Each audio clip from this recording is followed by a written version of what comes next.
Welcome to Global Morning. The death toll from flooding. Most time our politicians just bring in policies too, for sure.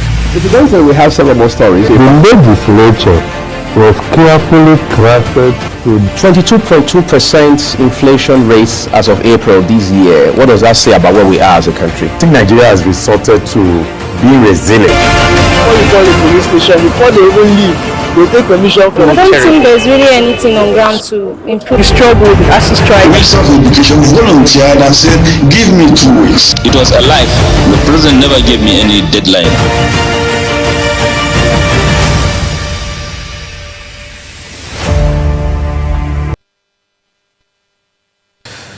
Hello and thank you for joining us here on Global Television. We're in Abuja, Nigeria's capital.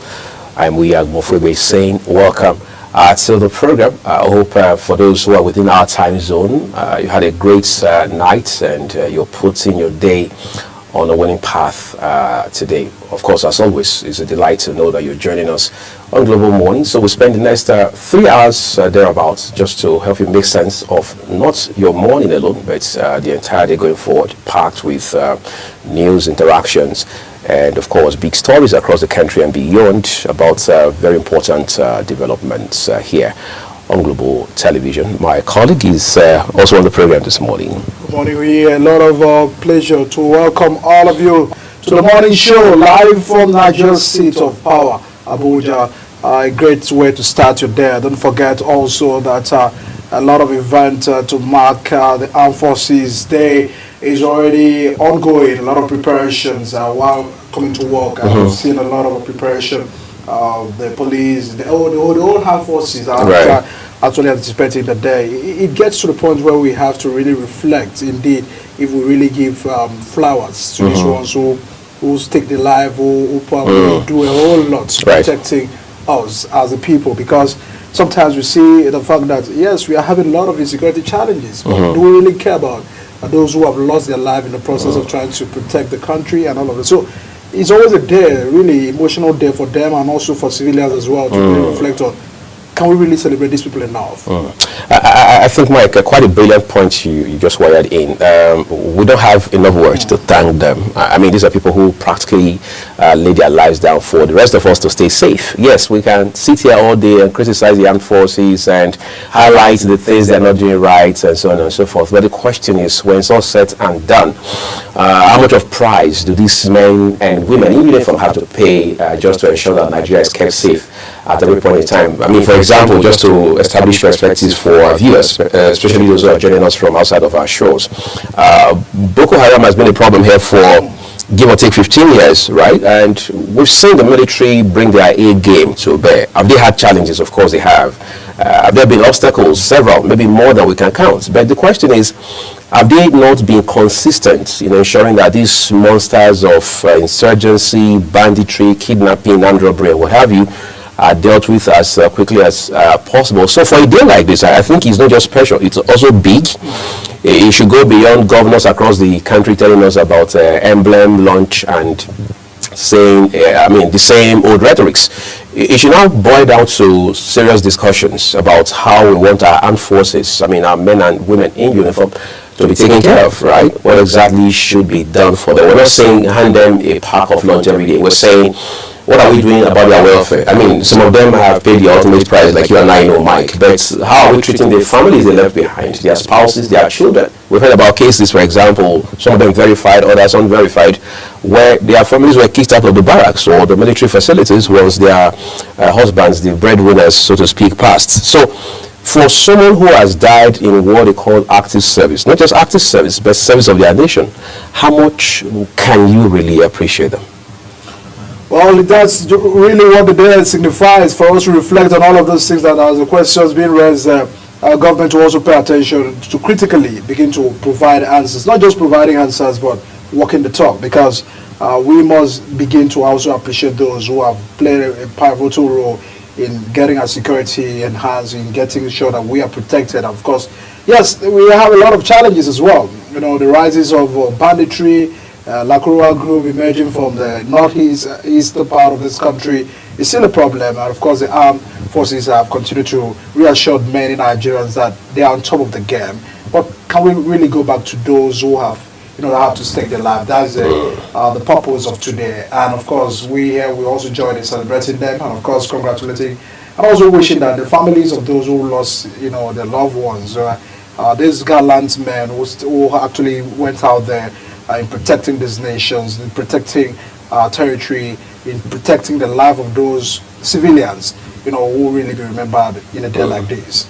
Right. We hope we continue to have these narratives, continue to push the narratives in this regard, continue to talk about the welfare of the men and women in uniform, and also look at what best practices are across the world. How armed forces in the so-called developed worlds also being treated, all right? What kind of support do they get from government, from citizens? Because as they say, security is everybody's business, all right? So we need to have all hands on deck, because in the final analysis, we are all stakeholders in this. But while we are celebrating and commemorating this special day of Armed Forces Remembrance, politics has also been going on by the side. Of course, politicians will always be politicians, no matter what the circumstances are saying. We're seeing internal conflict within political parties. We talked about that, whether it's the ruling or Progressive Congress, the APC, or the lead opposition party, the People's Democratic Party, PDP. We're seeing how that politics has been, if you like, front and center for the most part. This morning, conversations will begin from River State, where we understand that beyond the Nyesom Wike, Governor Fubara, quote-unquote beef, there's still the internal problem in the PDP in that state. We understand just 2 days ago the chairman was removed, for example, in the state, that's the River State. And then you still have at the national level the office of the national secretary of the PDP still being a source of conflict within the party. Now they seem to have two parallel national publicity secretary. And that position is sensitive, Mike, because many persons will be wondering, how is it that you don't have as much fight over the chairmanship, the national chairmanship of the party, but the national secretary position is becoming a tug of war? When you look at what the chieftains of the PDP are saying is that APC are trying to make PDP a branch of their party. So where it's still an external influence is on the party. Right. Because when you look at the matter that is really within the PDP, so some who said it's the legal issues, litigations there, but what is the interest of those who are going to court? Right. What is the party's? Is it the party's interest? Is it for the party interest? So we have the battle secretary, who has resumed office, with heavy security presence. Who is backing who? We really need in the party affairs to really get involved with the security agencies. And it's also the reason why we should ask. Sometimes we see internal party politics, and then we are one party is always in the heads to get involved. The judiciary is always in the heads to get involved. The security agencies without using the mechanism of the party to resolve the issue. So if we have the court giving an order where they said, look, you should stay aside, stay on execution or whatever that was going on. And sometimes, you've appealed. But what is the process of away from the appeal? As a party, we settled the to really resume office as a secretary. So sometimes you look at the fact that it's just behind, the interests of the party, about the interests of some camps and all of that. But the former national public secretary of the party, came out and said, look, this is a fight. APC are trying to make PDP a branch of the party. So we cannot really say that this fight is just what we are seeing. There's more beyond what we see. That the interest is to divide the party more. And my heart really goes out to the PDP, because the party who helped sway the federal government,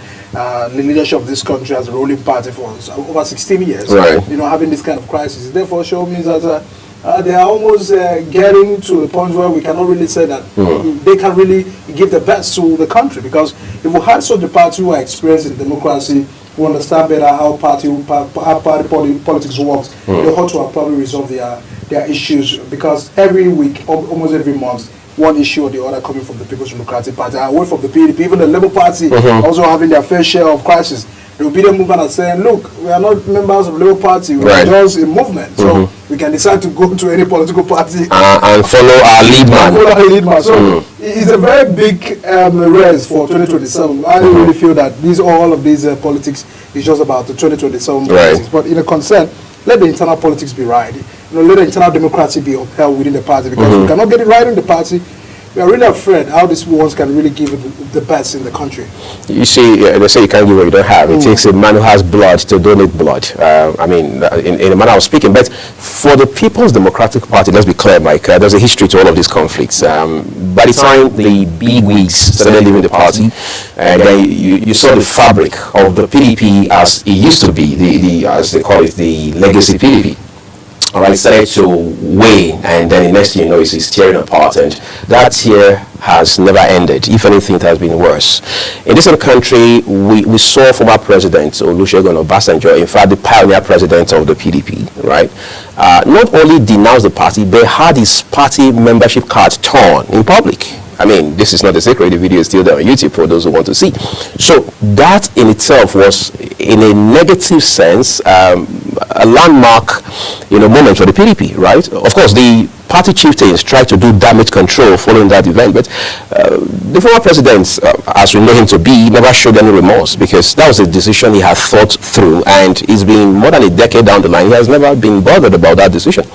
And then we saw other people leave the party by resignation, by staying aloof, by being indifferent. I mean, actually, joining the opposition party, now the ruling party. Exactly. So all of these have implications, naturally. And then you're asking yourself, I mean, hold on a second, how is it that even former President Goodluck Jonathan, it's neither here nor there about the party? I mean, you don't see him. Exactly. I mean, he wants to be a statesman now. Yeah, it's a great status. The party that gave it the platform to, come to this point, all right? And then, of course, we talk about Nyesom Wike, that's a man, some people in the party, in the PDP, are accused of deliberately destroying whatever is left of the party. And you have elements like this. And the bad thing, Mike, is by extension, for every Nyesom Wike, for every Olusegun Obasanjo, for every Goodluck Jonathan, they have supporters, they have base who will naturally tilt in that direction. So if a man of the stature of former President Olusegun Obasanjo can have his card shredded in public, I can assure you have at least tens of thousands of people who either are members of the PDP or supporters or sympathizers of the PDP who would say, well, if a man like this can decide to back away from the PDP, I mean, what am I still doing there? And this has happened for many years. You've even forgotten Atiku's factor, even in all of this. Time and again. But the only thing with the former vice president is he has not been decisive, for want of better words, about his status. I mean, unlike people like former President Olusegun Obasanjo, who have done the one-way traffic kind of move. But Mr. Atiku appears to be, let's look at the circumstances and optics, so he's back and forth. So maybe we are going to have to take a masterclass to discuss Atiku versus the PDP.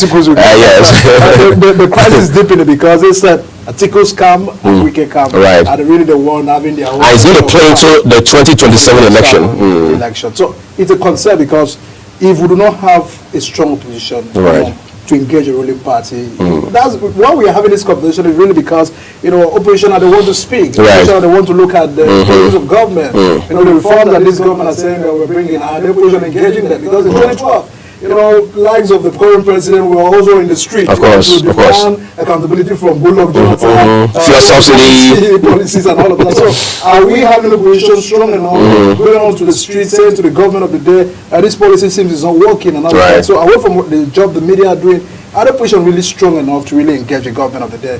That's the reason why we are really having a concern about the state of opposition in Nigeria. But anyways, the politics will always be politics, and politicians will always be politicians as well. One way or the other, we have always seen that changes of political dimensions. But if we have 2027, just 2 years to go, a lot of tension is already developing from the north to the south, and now every part of the nation. But what really matters to Nigerians is about getting governance, working. It's about delivering these 4 years. It's about getting the life of Nigerians, the welfare of Nigerians prioritized, because that's the dividends of democracy. We must say we are having a democracy. We must get back to the people. People must feel the impact of government, and that's the reason why we are still having a concern about the government living to their promises and delivering on the mandates of renewed hope. So we do have a more concern. But anyways, always catch up that interactions and conversation. But everyone, let's get to go on the break. And once we return from the break, we'll be looking at the national dailies for you this morning. Please stay with us.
Many thanks to everyone for sister with us here live on Global Morning. Let's now get to the Punch, a newspaper for you on the front page of the Punch as a big story.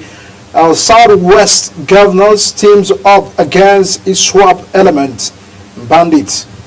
A writer to the story says governors working on intelligence reports as Southwest monarchs demand proactive step. A lot of concern about some level of insecurities in the country, and that's the move by some Southwest governors teaming up against the element based on intelligence report that they have received in a way of making some proactive step.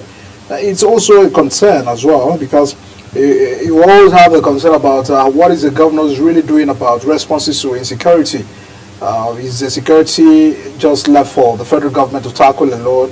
What are the involvement of the state governors? So, in a way, this is just a very good move by the Southwest governors in getting some reports and swinging up to action immediately. Our dispute with General Hydrocarbons is over transparency, says First Bank of Nigeria. You're concerned about some controversy within the First Bank and Hydrocarbons company. Opposition demands impeach Speaker's probe as GAC meets Lagos Assembly leaders. Opposition demands impeach Speaker's probe as GAC meets Lagos Assembly leaders. Just video and pictures that emerged yesterday from social media. We had the Speaker of the new Speaker of Lagos State House of Assembly having to meet with the GAC leaders. There were a lot of concern. Manager just was saying, how do we have the Speaker moving House of Assembly just to go brief some elders in a way of there's some development from the House of Assembly. So they were having a 24 hours after change of leadership. 24 hours after change of leadership. What inspired his action? So, in a way, but what the opposition are really, people are the critics, and the opposition are really saying is that, look, can we begin to probe the Speaker based on some of these allegations, investment of 17 billion and all of those allegations against him, because the camp of Obasa, the impeached Speaker, says that, look, this is about 2027. But the House of Assembly said it's about allegations, about embezzlement, about misconduct and misuse of office. So, but what really matters to us is about GAD, the Governor's Advisory Council. You are very familiar with how people that understand Lagos politics will say this is a very strong body. It is, yeah. We can't be whatever in Lagos without this. It is the principality of Lagos politics. Principality of Lagos politics. Right. So, in a way, they decide what? Because just barely before 48 hours, the Speaker was there with the House of Assembly and saying that they came to give a report. So, do we now have another branch of government in Lagos State because like the Electoral College. So, a lot of drama will emerge from Lagos because it's just so early for this impeachment, and Obasa has been impeached, been replaced, and many people are having a concern about the issue. But opposition are saying, can we begin to probe the Speaker based on these allegations? It gets to the point where we now reflect back to what is happening within the House of Assembly in this country, because what we see is just Speaker has been unpicked by governors, to do what probably they always want, because the House of Assembly are not engaging the governors enough in a way of scrutinizing budgets, calling governors' attention to abnormalities, asking questions, pertinent questions when they ought to be. And sometimes we see them dining together, whining together, and this also raises eyebrow concerning about are the governors really are the House of Assembly in this country having independency enough, because it's a tier of government that ought to be checkmating the exercise of the executive. But what is really happening at the concern? But this impeachment has further also raised questions about who were behind these actions. Is it just about the allegations against the Speaker, or is it about the politics of Lagos State? Well, I think the next few days or weeks will tell. A lot of concern right there. But let's get to more airlines right here on the Punch. Courts, yes, suits challenging Lagos Calabar Highway contract. That was on page 7 of the Punch newspaper. You can find that story. There's still reactions regarding Lagos and Calabar Highway contract, and courts here suits challenging those contracts. Ogun lovers wanted for allegedly killing Chinese. On his ex-queen, others regain freedom after 21-day remand. Unitide, CBN fines 9 banks 1.35 billion naira for ATM cash scarcity. That's on page 21 of the Punch newspaper. Nigeria earned 50 trillion naira from crude oil in 2024. Reports still on page 21 of the Punch newspaper. These are the stories on the front page of the Punch. You can actually get more details. It's on the paper. You here.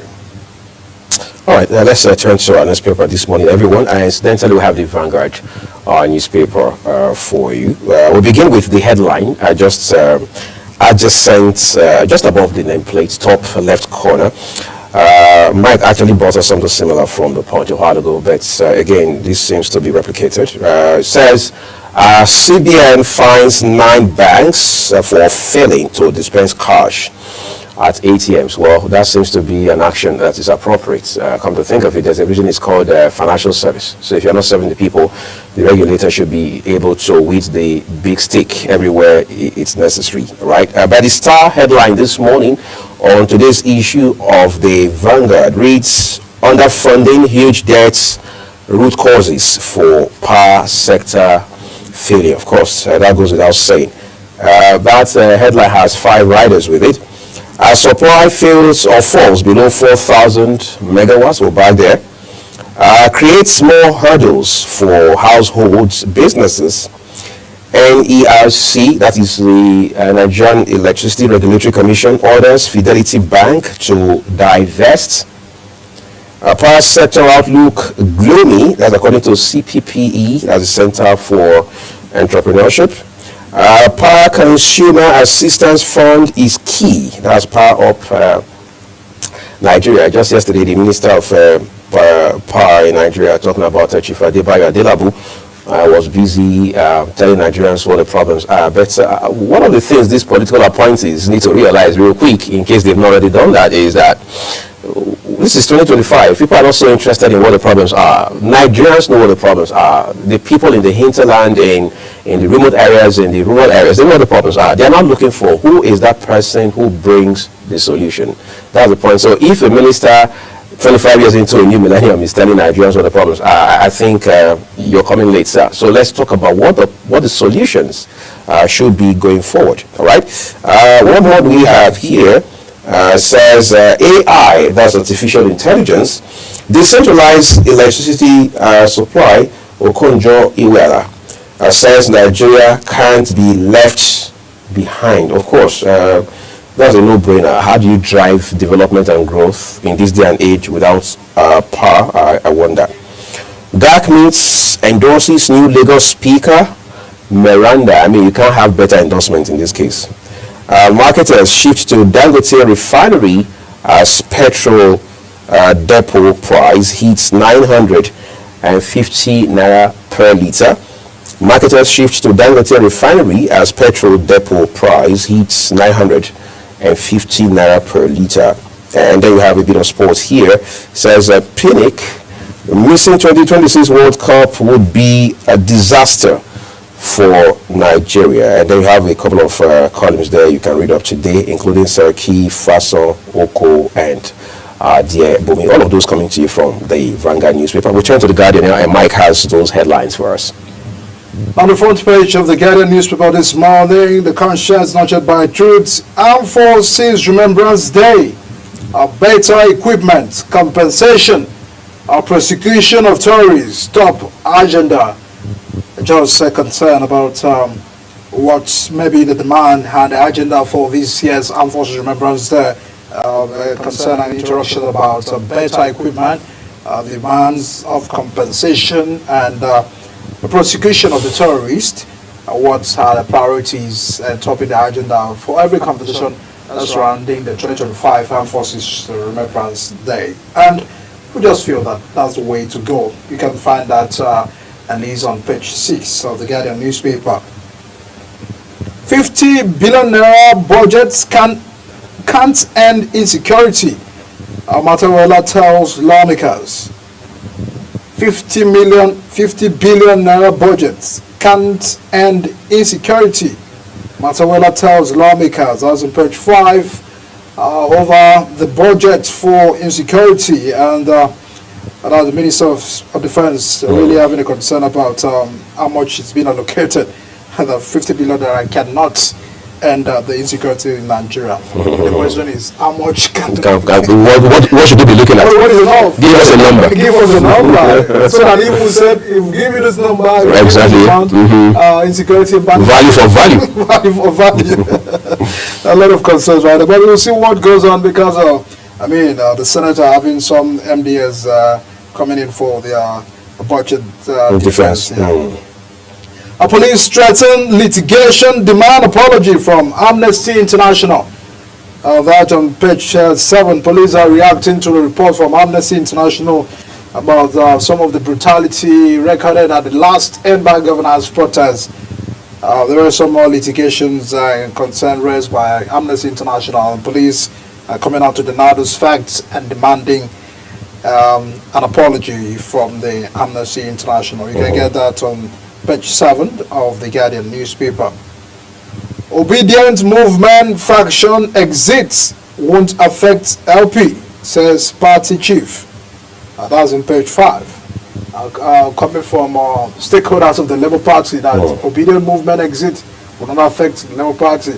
And I understand some person will be, it's a laughable comment, because from the statistics we've actually seen from the last elections, Labour Party had existed as a party prior to 2023 election, but what really gave them that vote will also be, with fairness to the obedient movement, will be credited to them. But the chieftain are saying we can do without obedient movement. By this comment made by the chiefs, that their exit will not affect Labour Party. But maybe we can talk about that for a minute, Mike.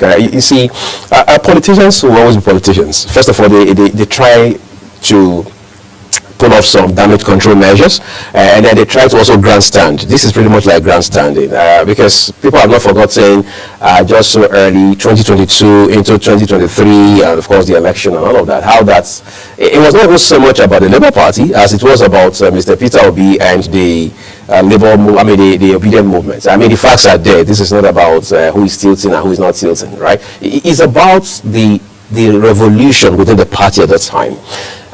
Of course, whoever is saying this will naturally be fast to talk to you about how that, well, we had a Labour Party governor in Ondo State, the president of Mimiko, of course, who in a bid to get second-term ticket had to move to the PDP. The history is there, and then they'll tell you, well, Oshomole was a Labour Party member until he went to AC and became governor in Edo State. And of course, Oshomole has never missed words. He has consistently said that he was borrowed by the AC from the Labour Party. But you see, even as that, it was still a teething phase for the Labour Party as far as, electioneering is concerned in this country. Until 2022 into 2023, for example, how nationally significant was the Labour Party in Nigeria? We have to be a bit more dispassionate about this conversation. Of course, you can't have that conversation with politicians today. It's a whole lot, because even looking at what is really happening from the House of Reps, some of their members are defecting the party to the NDC, and those are having a concern. It looks that they have not seen the light of the day. They are now wanting out the party. Those who are in the dark, they have not seen the light. The light of the day by being in government. So it was a question about what happens to a political system.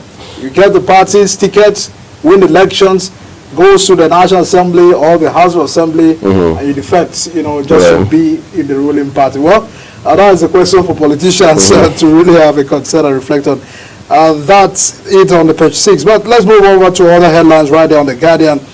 ASU opposes diversion of TED funds resources as reps push tax reforms. That's on page 6. Also have seaports rehabilitation orders missing from 38.3 billion naira maritime allocation. The concern about reps panel falls 286 million naira allocation to 109 foreign missions. That's in page 3. You can really find out stories and concern about the concern raised by the National Assembly regarding allocations to ministries, agencies as well. Investors lose 1.1 trillion naira from sell-off in 41 stocks. That's the reports. CBN fines 9 banks over 1.35 billion naira for not dispensing cash via ATMs. I really feel, these also raise the questions where we've seen,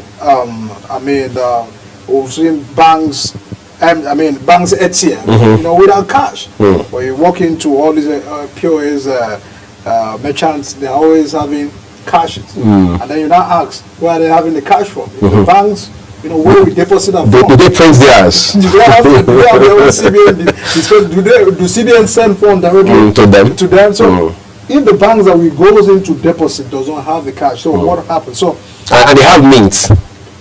We just have a situation where upon your own money, you are having to suffer. You can't access it. You can't access. So Nigerians are really reacting to the concern because we are really getting to the point where we are monetizing, all of these transactions because we can't pay more money to get our own money. Right. Because it's both outrageous and ridiculous. It's ridiculous. We are celebrating it because we get to the point where we have to pay so much to just get back your money. So upon the hardship that we have, I feel banks shouldn't be encouraging some of these practices because it's really biting on small-scale businesses and many Nigerians who are having a concern about how do we have to do all of this, ease of doing businesses as well. So can the ATM, begin to have cash? Because prior to having POS, we had ATMs to be the options for people going to take cash. But that has been, a very big issues for the past. Would I say 1 year or 2 years or thereabout, where banks, ATMs are empty without cash, but cash are in the hands of the merchants of POS. So it's on page 3 of the Guardian newspaper. You can find our stories and get the reactions right there. These are the stories from the Guardian newspaper. As we now move over to the Daily Trust. Let's see for you quickly. 3 headlines first, immediately below the Daily Trust newspaper headline. Just the nameplates this morning. Top left corner says Boko Haram burns church houses in Borno. We can't fight banditry with 20 armored personnel carriers. That's minister there talking. So how many more do you need? Have you made requisition formally for that? We need to be sure how much of resources we need to deploy into this fight. They say to whom much is given, much is expected. But first, much must be given. All right. These are things we shouldn't take lightly. Mike and I were talking off camera a while ago, and one of the things we're saying was the significance, all right, how vital it is for the armed forces to be properly resourced. They should be adequately resourced. Beyond their welfare, they also need to be equipped, kitted, as they say, and all of that. Get all the equipment and whatever it is they need to get the job done. Because I come from a place where if someone is not trained in an area, you can't blame them when they goof because they don't have capacity in that area. So we need to be sure that we don't come undone, as former Vice President Yemi Osinbajo will say in this regard. We must understand the dynamics. Just 2 days ago, the chief of defense staff, General Christopher Musa, was saying that the armed forces have discovered that there are some 60,000 child soldiers trained by Boko Haram. 60,000 is a new method they're using. The armed forces just discovered that. So if you have that much work to do, that's just one of the several insecurity elements we're dealing with. It means that we must tell ourselves the truth in this regard. And the earlier that happens, the better for the entire country. Students leaders to get rice as Tinubu extends palliative to SUGs. Students leaders to get rice as Tinubu extends palliative to SUGs. It sounds basically like a humanitarian initiative. But we hope this doesn't result in fights too, because we're seeing, you were a politician on campus and very sure of that. You would fight over a bus that was donated by a governor, you would fight over cash that was brought by maybe a senator, and now we're talking rice for SUGs. So how much more fight should we be expecting? It's a good one because for many years we've not really had president send rice to student union executive. Yesterday I read the statement of the special assistant on student matters, student engagement to the president. He said, look, with this an historic, the president have to remember the student community. You know, we've all had these NANS issues, the concern about what are the students really having to do in the campus. And when those are reacted, why is student being involved in a concern about national issues? Would RISE solve the problems? Have they paid attention to the classroom? Have they paid attention to, you know, access to electricity in schools? And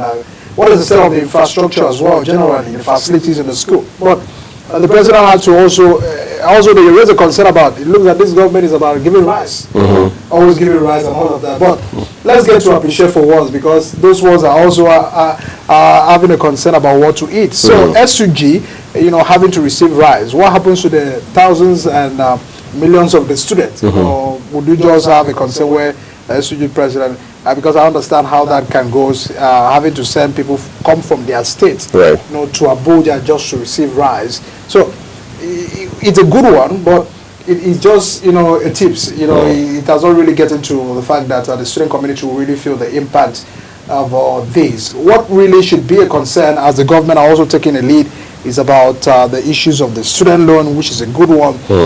Let's get to also pay attention to the infrastructure in school. Some universities are left with no chairs in the classroom, are left with light, electricity is poor, you know, the science equipment right there are outdated, they are not really matching up to the current trend. So all of this should be, I think, the priorities of the government with respect to, and of course the student leaders as well, because what we see is that when we have to meet with government, it's always, you know, closer for the government, and they forget to mention what is really important. So it's also time that behind the rise, which is a good one, they should also pay attention to getting classroom and a set of educational sector enhanced to match up with the current trend, because it looks at a curriculum, conversation in the classroom is really not matching towards the direction of the current global trend. Right. Okay. Well, so let's think global. That's the long and short of the story. But for the Daily Trust newspaper today, it's a star headline is about the cash crunch and the consequence as well. It says cash crunch. CBN fines 9 banks 1.35 billion naira. Okay. War on Gaza, Israel to OK ceasefire deal. War on Gaza, Israel to OK ceasefire deal. You can also read up those details on page 2 of today's issue of the Daily Trust newspaper. We have 3 more headlines just at the foot of the front page of the paper.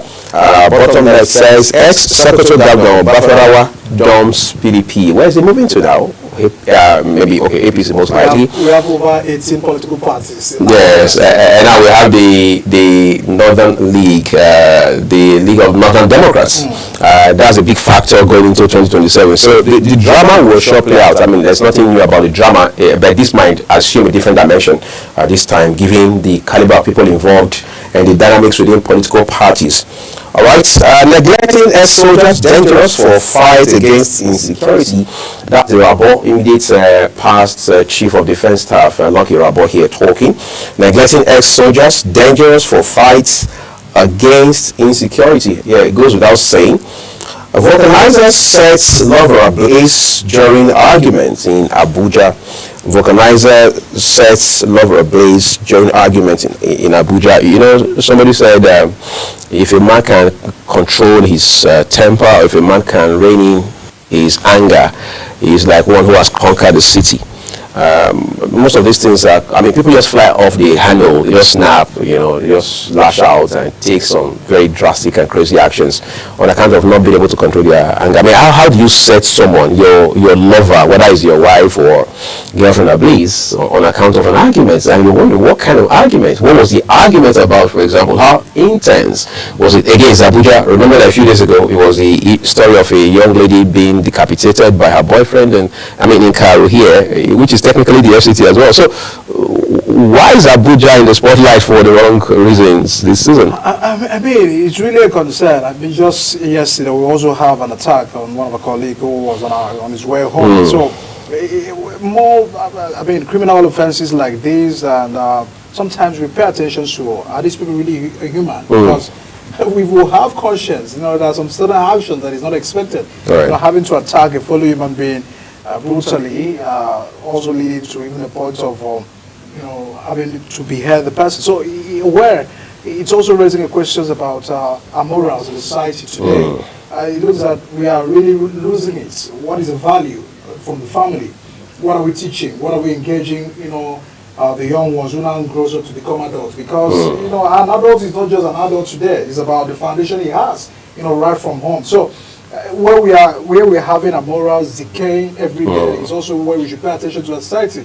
Nowadays, people are after getting money. Sometimes without questioning what is the source of the wealth, without questioning how did you get this. So what are the parents really doing from the upbringing? Yes, the economy is hard. And when we look at the fact that some of the things that have been done because of it has to get money, because just as you mentioned, that of the evangelist, the so-called evangelist, the gospel musician, gospel musician. So, such a crime. What inspired these movies? Just about. It's really sad. It's sad commentary. It's hard, Mike, for you to even process it, because people are now asking, could this be the first? Some people are now theorizing, insinuating, and saying, we know a bunch of ladies who had been here on a one-off visit. They never came back. How are we sure he hadn't done something similar to some of them? Was he on a deadline? Exactly. Because the rush and the pressure, because the other, people coming out to say, look, I also have interaction with this person. The way he was really, pressuring to really come and see. Looks like he was running against time. So you get to a point where we just have to pay attention and, of course, be security conscious as well. And our heart really goes out to the family of these. Sarge. That's a wrap on Daily Trust newspaper. Let's move on to the next one for you. That will be the Nation newspaper, and Mike will bring us those headlines. I see the follow-up to the other stories, a dispute with General Hydrocarbons. First Bank has reacting. We didn't abuse the court process. You can really, there was an issue, conversation about hydrocarbons with the First Bank, but you can find that on page 4 of the Nation newspaper, so as to get a wider view on the matter. I have no hand in Speaker's removal, says Sanwo-Olu. That's on page 6 of the Governor of Lagos, saying that he has no hand in the removal of the Speaker. It was really saying that it's purely a legislative matters.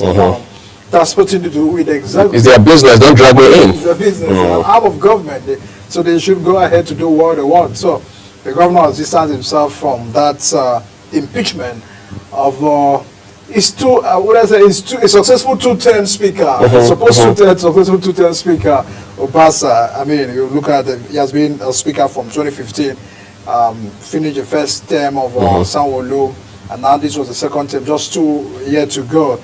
The fallout apart, but we'll get to still find how these will unfold from Lagos politics as well. But the governor is saying, I have no hand, I have no business. It was purely a legislative affair. National Assembly to block funding for NIMASA, MPA, FRS, others. And that's on page 4.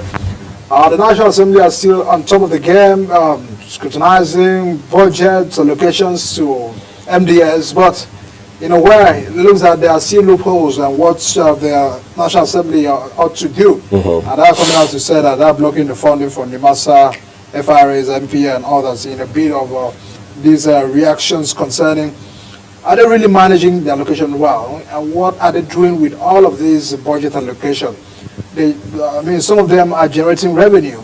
Are they remitting back to the federation account? These are the questions the National Assembly are currently engaging the MDS in respect to of the ongoing budget defense exercise. 390 stranded Nigerians evacuated from Niger Republic. Senate declares 11.8 billion take-off funds for livestock ministry on page 25. Also have a concern about food security. Governor to recapitalize PLA. 21 year jail for Randy, Arabic teachers. We also have on the next day paper right there. Rival families kick over Alafin choice, as in page 6. Traditional matters from Oyo State in reactions and dispute concerning the recent appointment, the recent coronation made by the governor in respect to traditional affairs right there.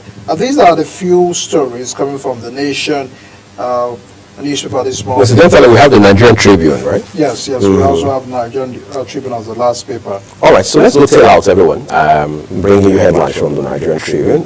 We begin this time with the star headline for you. Says NAS demands detailed reports on Ministry of Livestock Development. Senators, reps frown on 11.8 billion naira budget for 2025. Their concern is it's insufficient for takeoff grant, takeoff fund. Minister told not to restrict projects to cattle alone. So what more should he do? Dairy products, value chain, what more? You shouldn't interfere within the Ministry of Agriculture. You see, because in a way, when you said you shouldn't just... so what more do you expect him to do? Because if away from that, you will now want him to, maybe go into vegetables and go into fruits. And that's defeating the Ministry of Agriculture. All right, so I think we should understand their mandates. What's the scope of their mandates? And how much of latitude does the minister and his team have within the framework of their mandates? That's very important, right? What's more, it says a white paper on ministry still not out. So how are you going to pursue the vision and objective of the ministry if by now your white paper is still not out? CBN sanctions 9 banks for failing to dispense cash via ATMs. NERC transfers full electricity regulatory oversight to 4 states. PDP NWC to convene amidst controversy over national secretary position. Udo Okoye expected to attend. Of course, he has to be there. He's a stakeholder. All right. What more do we have here this morning? It says a JAMB registrar debunks reports on spending 850 million naira on fumigation. Says amount spent on fumigation in 2024 less than 1 million naira. JAMB has been making Nigeria and Nigerians proud this last couple of years, particularly given where they had been before this new leadership came on board. But recently, when issues around 9 billion, some reports about 9 billion naira being spent on things like training, trips, and food. Queen and I talked about that extensively yesterday. It became a bit of a shock and embarrassment combined. But now the leadership of the board is saying that there was never a time they spent 850 million naira for the purpose of fumigation. As a matter of fact, according to them, what they have spent was even less than 1 million naira. But I think there are papers for these things. You have paperwork for these things. There should be some paper trail showing how money goes out, money comes in, and all of that. So there are things we don't need to have. We don't need to break sweat over. Just let's have the records. I know people can also talk about how there are some documents are questionable, but can we not just start by let's see the records, and the authorities whose responsibility it is to do that. So let's not get ahead of ourselves unnecessarily, otherwise we'll continue to push fake news and then just propaganda at best. All right, that's what we're leaving with the papers, everyone. We do hope you pick up copies for yourself and then be able to go through, read, and stay ahead of the news. And we have a little caveat for you about the headlines we bring and review here. Global Television has not made any contribution to these headlines. Global Television has absolutely no editorial latitude over how they are presented or how the stories are written. Ours is to bring you the headlines, just go through them for you and encourage you to read the news for yourself. Of course, we will try to also have a conversation surrounding the ongoing exercise as well. Subsequently on the show this morning, what are the concerns raised by the National Assembly? Because in 2019, when a JAMB official said that over 38 million naira was swallowed by snake, and it was a question that was raised in terms of the management and proper implementations within what has been allocated to MDS in the country. Always have that conversation right here on the show today. So do stick around and stay with us. We'll be right back.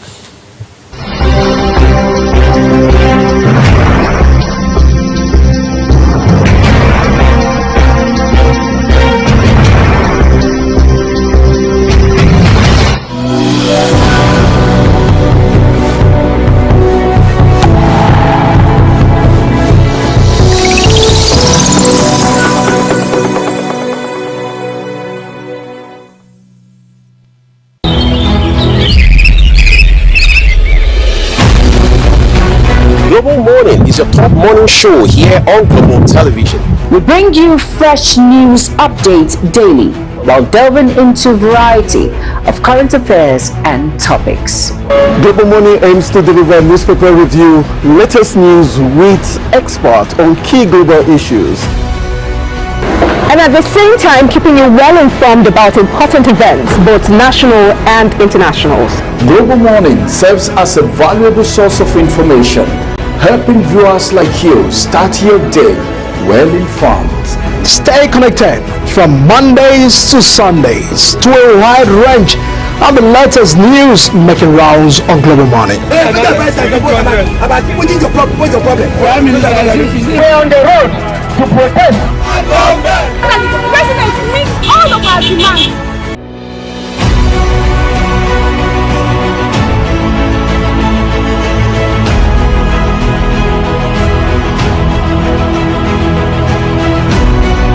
This is Global Morning.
And welcome to all our viewers in Nigeria and around the world to Global AM News, coming to you live from the nation's capital, Abuja.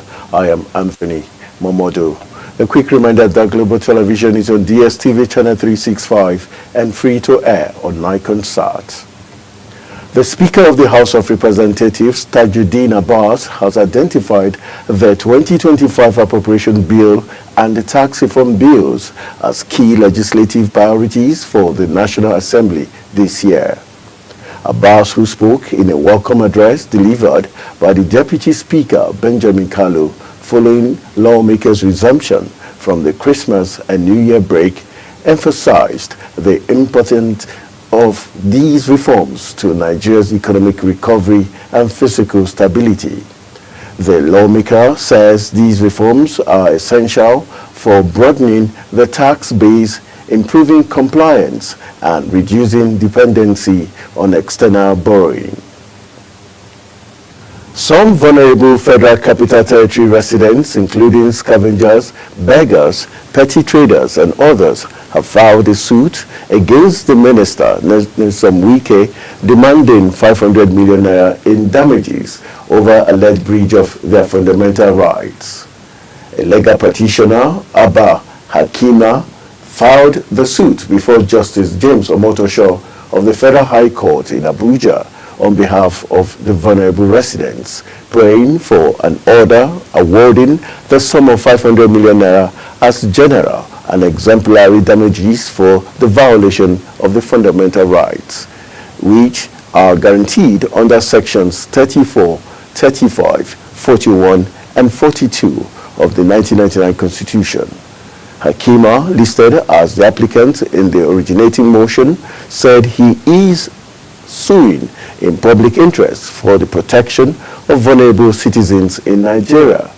The minister, as well as the Inspector General of Police, Director General, Department of State Services, and Nigeria Security and Civil Defense Corps, are first to fourth respondents. President Bola Tinubu has approved the appointment of Folashade Arinola Adekeyoja as the Deputy Director General for this service.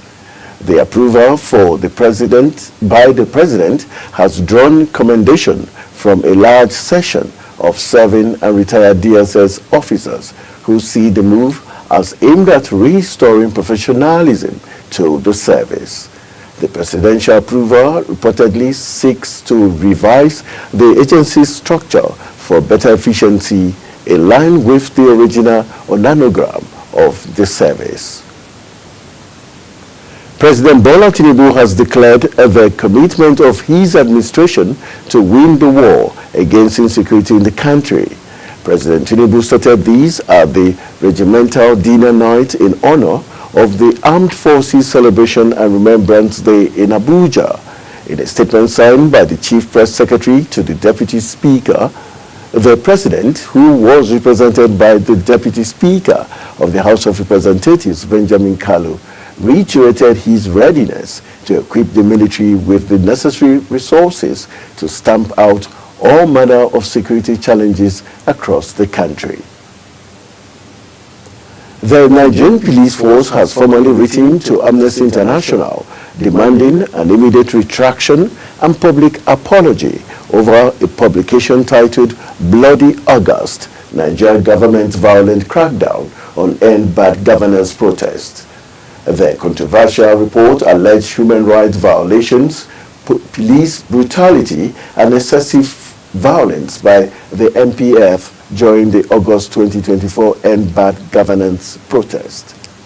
The police, in a letter signed by its public relations officer ACP Olumuyiwa Adejobi, described the publication as misleading and damaging to the reputation of the force.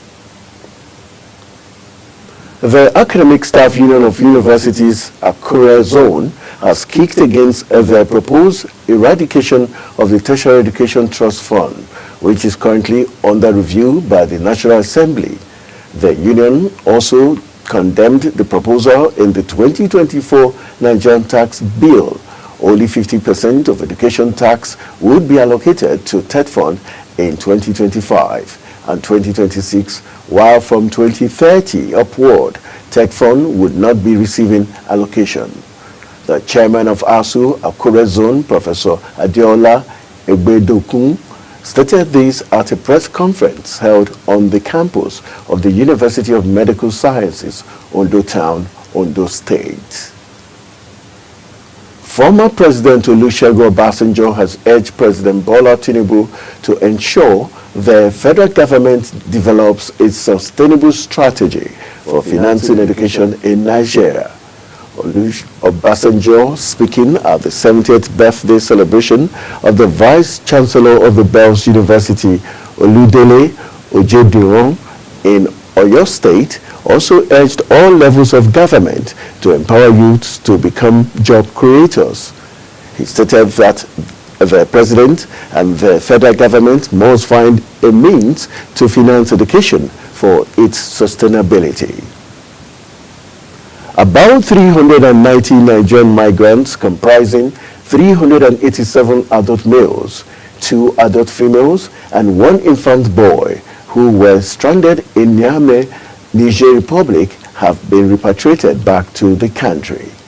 Speaking during their reception at the Nigerian Immigration Training School, Kano, the Federal Commissioner of the National Commission for Refugees, Migrants and Internally Displaced Persons, Tijani Ahmed, reaffirmed the federal government's commitment to reintegrating the returnees into various empowerment programs under the Renewed Hope agenda of President Bola Tinubu.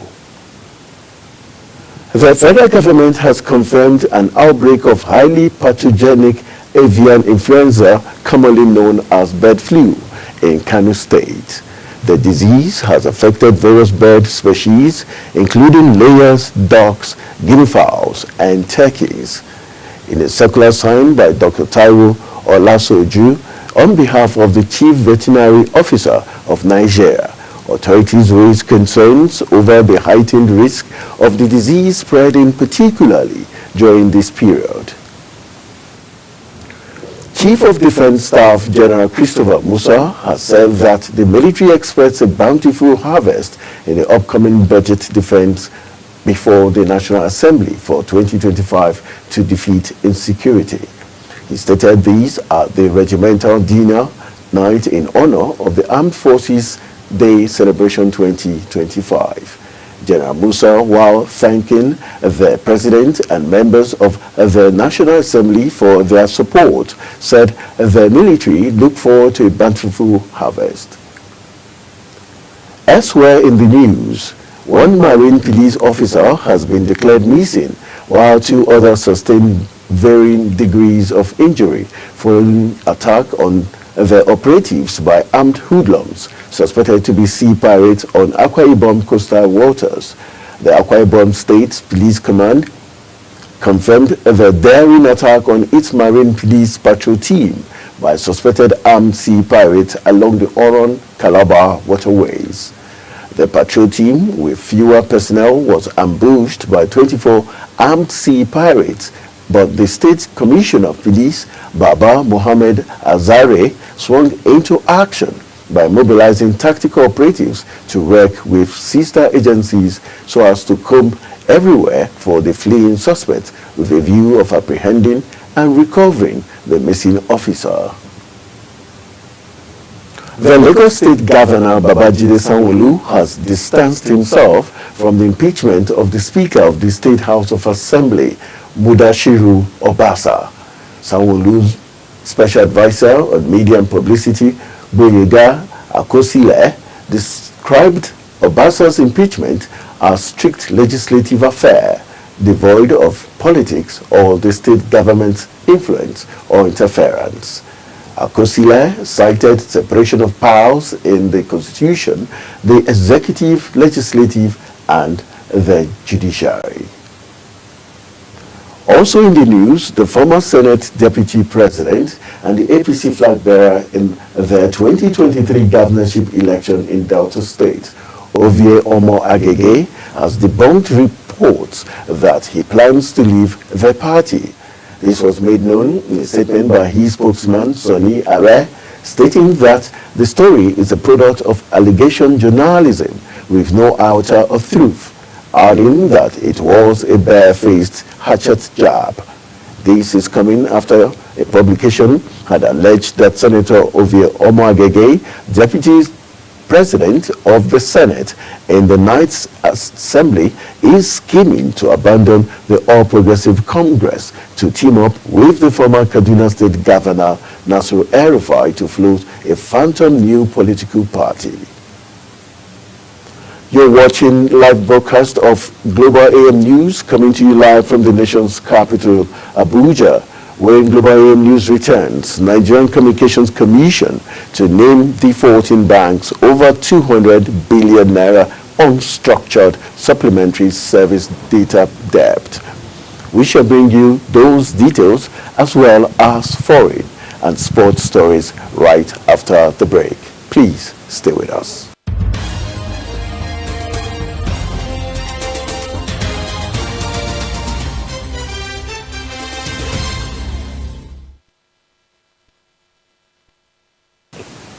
Welcome back from the breaking business. The Independent Petroleum Marketers Association of Nigeria, IPMAN, has sought the federal government's financial backing to upgrade their stations to refueling points for compressed natural gas.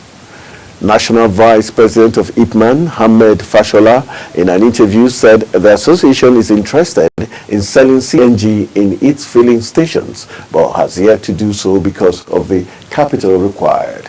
Fashola urged the federal government to allocate funds for the oil and gas sector, saying that the commercial banks are hindering the business due to the high interest rates. The Nigerian Communications Commission, NCC, will this week publicly release the names of 18 banks that have failed to settle their outstanding debts for using mobile network operators' unstructured supplementary service, also called USSD, data platforms.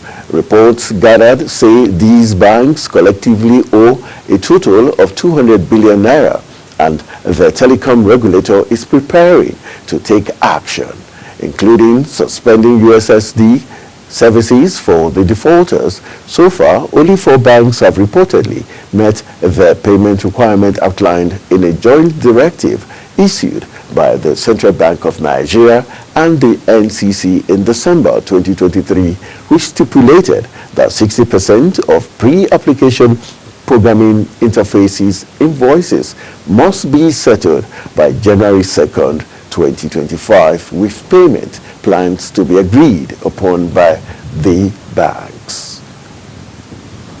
The Federal Competition and Consumer Protection Commission and the Nigerian Communication Commission have signed a memorandum of understanding to foster greater regulatory collaboration aimed at strengthening consumer protection and promoting fair competition within Nigeria's telecommunications sector.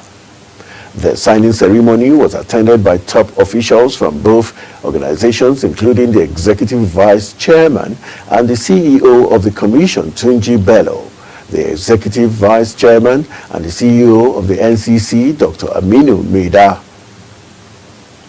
The Nigerian Customs Service has announced that it collected a total sum of 6.105 trillion naira as revenue for the year 2024. It said the amount represents an increase of 90.4% from the 3.2 trillion naira recorded in 2023, highlighting a notable growth in the service revenue generation efforts over the past year. The Controller General of Customs, Adewale Adeniyi, revealed this during a press conference on Tuesday, where he provided an overview of the NCS's performance in 2024 in Abuja. The premium motor spirit, also known as petrol, would likely cost more as depot owners have increased prices by about 4.74%. This follows the recent increase of crude oil prices, including Nigeria's Bonny Light, to $80 per barrel this week from $73 per barrel last week. Marketers have reportedly raised petrol and diesel prices at depots by 43 naira or 4.74% due to the rising crude oil prices. On the foreign scene, Bavarian authorities have said that drones from unknown origin were spotted above a military airfield in southern Germany. Investigators said they have not ruled out espionage as a possible cause for the sighting, possibly connected to Russia's war against Ukraine. The Bavaria State Criminal Police Office said the police had been informed about a drone flight above the Manching Air Base near the city of Ingolstadt on Sunday evening. U.S. President Joe Biden has announced that 2 of the Navy's future aircraft carriers will be named for former Commander-in-Chief Bill Clinton and George W. Bush. Biden said in a statement that the future USS William J. Clinton and the future USS George W. Bush will begin construction in the years ahead. The statement added that when complete, they will join the most capable, flexible, and professional Navy that has ever put to sea. South Korean Constitutional Court has opened the impeachment trial of President Yoon Suk Yeol over his failed martial law bid, but quickly adjourned the first hearing after the suspended leader didn't show up. Yoon was impeached after his December 3rd power grab plunged South Korea into its worst political crisis in decades and was suspended from duty but has gone to ground in his residence since refusing summons from investigators probing him on insurrection charges and using his presidential security team to resist arrest. The court spokesperson told newsmen that the trial first of 5 hearings began at 2 p.m. but lasted just minutes, with Yoon not in attendance. Retired actress Delcy Curry, known for her roles in films such as The Blues Brothers and Lady Sings the Blues, among others, has died in the ongoing Los Angeles wildfires. Reports say the actress died at the age of 95. With authorities confirming that Curry's remains were found at her burned-down property in Altadena, California. According to her great-granddaughter, Delcy Kelly, Curry was last seen on the evening of January 7th when Kelly dropped her off at home. And jumping into the world of sports, Minister of the Federal Capital Territory, Nyesom Wike, has pledged to honor victorious athletes who recently represented the FCT in various sporting events. Wike disclosed this in a statement from the FCT Sports Department in Abuja, saying that a reception scheduled for Thursday is in recognition of athletes who represented the FCT at the 2022 National Sports Festival, the 7th and 8th National Youth Games. According to him, the honor is to appreciate the athletes for their acts of sacrifice, patriotism, and determination that have brought glory to the FCT. Former Manchester United star Cristiano Ronaldo is reportedly on the verge of signing a new deal with Saudi Arabian club Al Nassr, worth an astonishing €3.8 million per week. Ronaldo, who rejoined Manchester United in 2021, enjoyed a prolific first season, scoring 24 goals. Reports suggest that the 39-year-old forward, who turns 40 in February, is set to extend his contract with Al Nassr by 1 more season. West Ham United are plotting a move for Nottingham Forest forward Taiwo Awoniyi. According to reports, the Hammers want to sign the Nigerian international on loan for the remainder of the season. A permanent transfer has also been discussed, but Nottingham Forest £20 million violation could be a stumbling block. And moving to La Liga, Barcelona president Juan Laporta defended his handling of Danny Olmo's registration issue and lashed out at enemies attacking the club in a fiery speech. Midfielder Olmo and striker Paul Victor both missed 2 matches after La Liga and the Spanish Football Federation refused them new licenses to play, saying Barcelona had failed to meet the deadline at the end of 2024. The financially struggling Catalan giants sold seats in the VIP boxes at their under-construction Spotify Camp Nou Stadium to Middle Eastern investors to help pass La Liga's strict financial fair play restrictions for the new licenses. Barcelona defender Inigo Martinez is said to miss 4 weeks with a hamstring injury. The Catalan club, in a statement, said centre-back Martinez sustained the problem in Barcelona's 5-2 Spanish Super Cup win over Real Madrid. Tests carried out have shown Martinez has a right hamstring injury. He will be out for around 4 weeks. And that's how we cut a wrap on the Global AM News. I am Anthony Momodu. Good morning.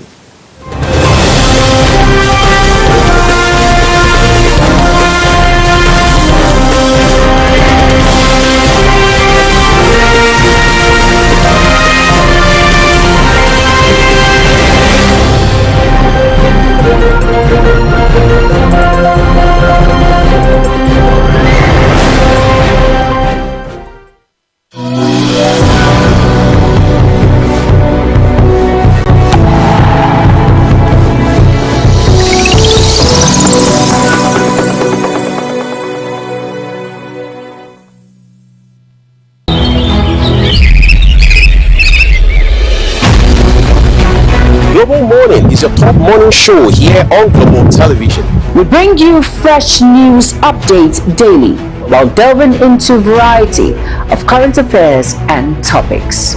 Global Morning aims to deliver newspaper review, latest news with experts on key global issues. And at the same time, keeping you well informed about important events, both national and internationals. Global Morning serves as a valuable source of information, helping viewers like you start your day well informed. Stay connected from Mondays to Sundays to a wide range of the latest news making rounds on Global Morning. We're on the road to protest. The president meets all of our demands.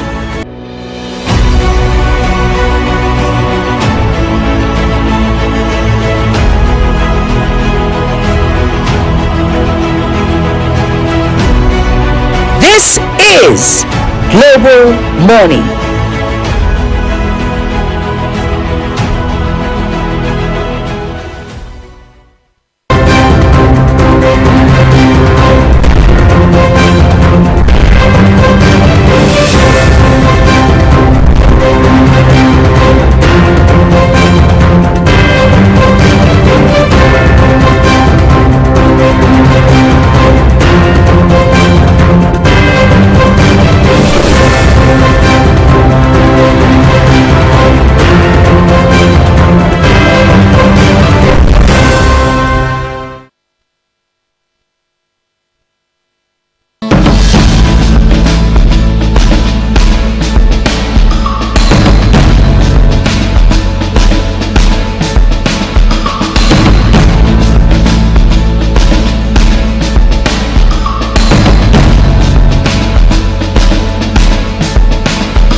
thank you everyone for staying with us this morning. We appreciate it.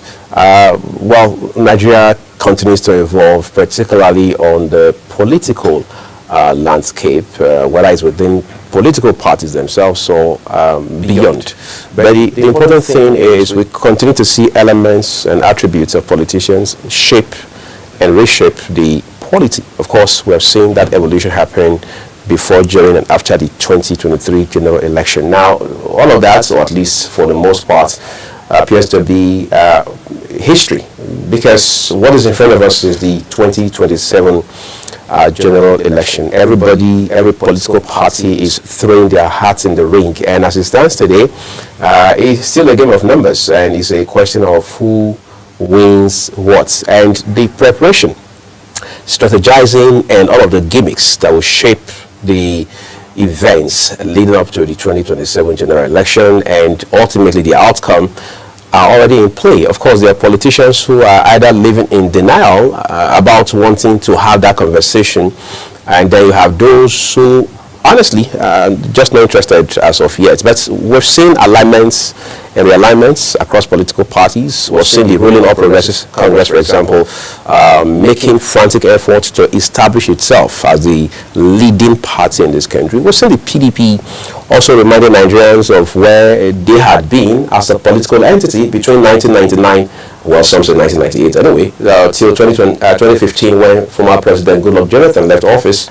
And then you have the Labour Party also now saying that whatever gains we recorded from 2022 into the general election in 2023, we want to make sure we consolidate on it and expand. And then, of course, you see the NNPP doing its thing up in the northwest of the country, particularly in Kano State, where, of course, we also understand that the gladiators, they are shaping the politics. But let's talk about the PDP for a second, everyone, because the PDP, for whatever is worth, by many standards, by some assessment and evaluation, is the leading opposition party in the country today. And as such, those who follow politics, those who are interested in the outcome of our electoral processes, want to see what the PDP, beyond what it had done in the past, will bring to the table going into 2027. Now, the question, quite frankly, is the PDP ready for that conversation, for a party that now looks like a house divided against itself? We're joined this morning by someone who is not just a card-carrying member of the party, but a chieftain of the leading opposition party, the People's Democratic Party. Is also an activist talking about Double Kiabo war. He's been here once about a month ago, but this second time around, I want to put this narrative on the road for you real quick. It's a pleasure to have you on the program. Thank you for having me. All right, great. I was talking with my friend, my colleague this morning on the program, and at the top of it, we're looking at the PDP, where it's coming from, some of the highlights of your party, and I didn't mention that it will appear one of the highlights of the internal problems of the PDP, correct me if I'm wrong, was maybe when former President Olusegun Obasanjo tore his membership card in public. That was not the time. Was it prior to that? Yeah, not really. Just like every family, every large family, PDP have its own fair share of interest wrangling, and that is what we have been experiencing, and that is permissible in a large family. So we don't really have crisis in PDP. It's just interest wrangling. So PDP is doing fairly well, but working towards doing better than what it is doing today. I want us to talk about some of the symptoms of what some people have now called the ailment of the PDP. Look at your national leadership structure. Let's not even go into the chairmanship issue, Damagu issue. No, you should go to North Central. No, you should go to anywhere in the country, whatever. But let's talk about the Ayawo factor and the Okoye elements in your party. We've seen the litigation. We don't want to be prejudicial about this issue, but we're saying beyond, in an effort not to be prejudice, let's talk about the factors that usually would lead to this kind of situation. For example, you have Ayawo reporting for work in that capacity. You have Okoye also saying that I'm the one that the court has asked to go and resume work. Are we saying we're going to pretend about that and play the ostrich? No, the truth remains that, yes, Honorable Udokoye got a judgment at the appeal court in his favor. But Senator Anyanwu swiftly went to the appeal court to file for stay of execution and also appeal the judgment at the Supreme Court, the appeal court judgment at the Supreme Court. And on Monday, he was able to, or he was granted the stay of execution of the appeal court judgment. And that makes him the substantive secretary, national secretary of our great party. There is no dispute about that. Even if you look at what is happening, normally what we see when there is a judgment against a party or a person, when the person appeals, it automatically act as a stay of execution. There are some governors that judgment at the tribunal level, at the appeal level, they were removed, but they remain as governor till the final judgment at the Supreme Court. So it's same thing, and it's in his own. He even went as far as, filing for stay of execution, and it was granted. So there is no dispute about that, but trust politicians, and most especially the desperate ones. They will do everything to twist the law. Does the PDP have desperate politicians, given what we are seeing all of this drama? Every party has, and we have our fair share of those kind of politicians. Okay, let's turn to Rivers State, for example. Maybe for a second, let's take a break from the national conversation of the PDP. The chairman of the Rivers State PDP was removed from office. That was not a Tea Party, was it? It was a Tea Party. And let me say that. Let me give you the breakdown. You see, July 17th or so, Justice Subere Biambo from the Rivers State High Court gave an injunction, interim injunction, restraining PDP from conducting World Local Government and State Congress. Then on the 23rd of that same July 2024, PDP, under the present leadership, Honorable Aaron Chukwuemeka, went to the Federal High Court of Abuja, secured an injunction that directed PDP National to conduct the Congress, and nobody should interfere with that, restrain DSS, INF from interfering, rather support the process for the conduct of the Congress. It was Honorable Justice Peter Lufa that presided over that judgment or ruling. After that, on the 26th or so, or 25th, Honorable Justice Charles Wali gave an order. Now, the thing is that he gave an order without the parties knowing, being informed. On the Friday, they gave a judgment. Saturday was the Congress. They didn't communicate to the party till the Congress was conducted. After the Congress, look at what Congress was conducted, the party quickly got wind of the injunction, went to same court, and the judge, Sinedai, postponed the case. After that, the party conducted local government election, local government congress, state congress.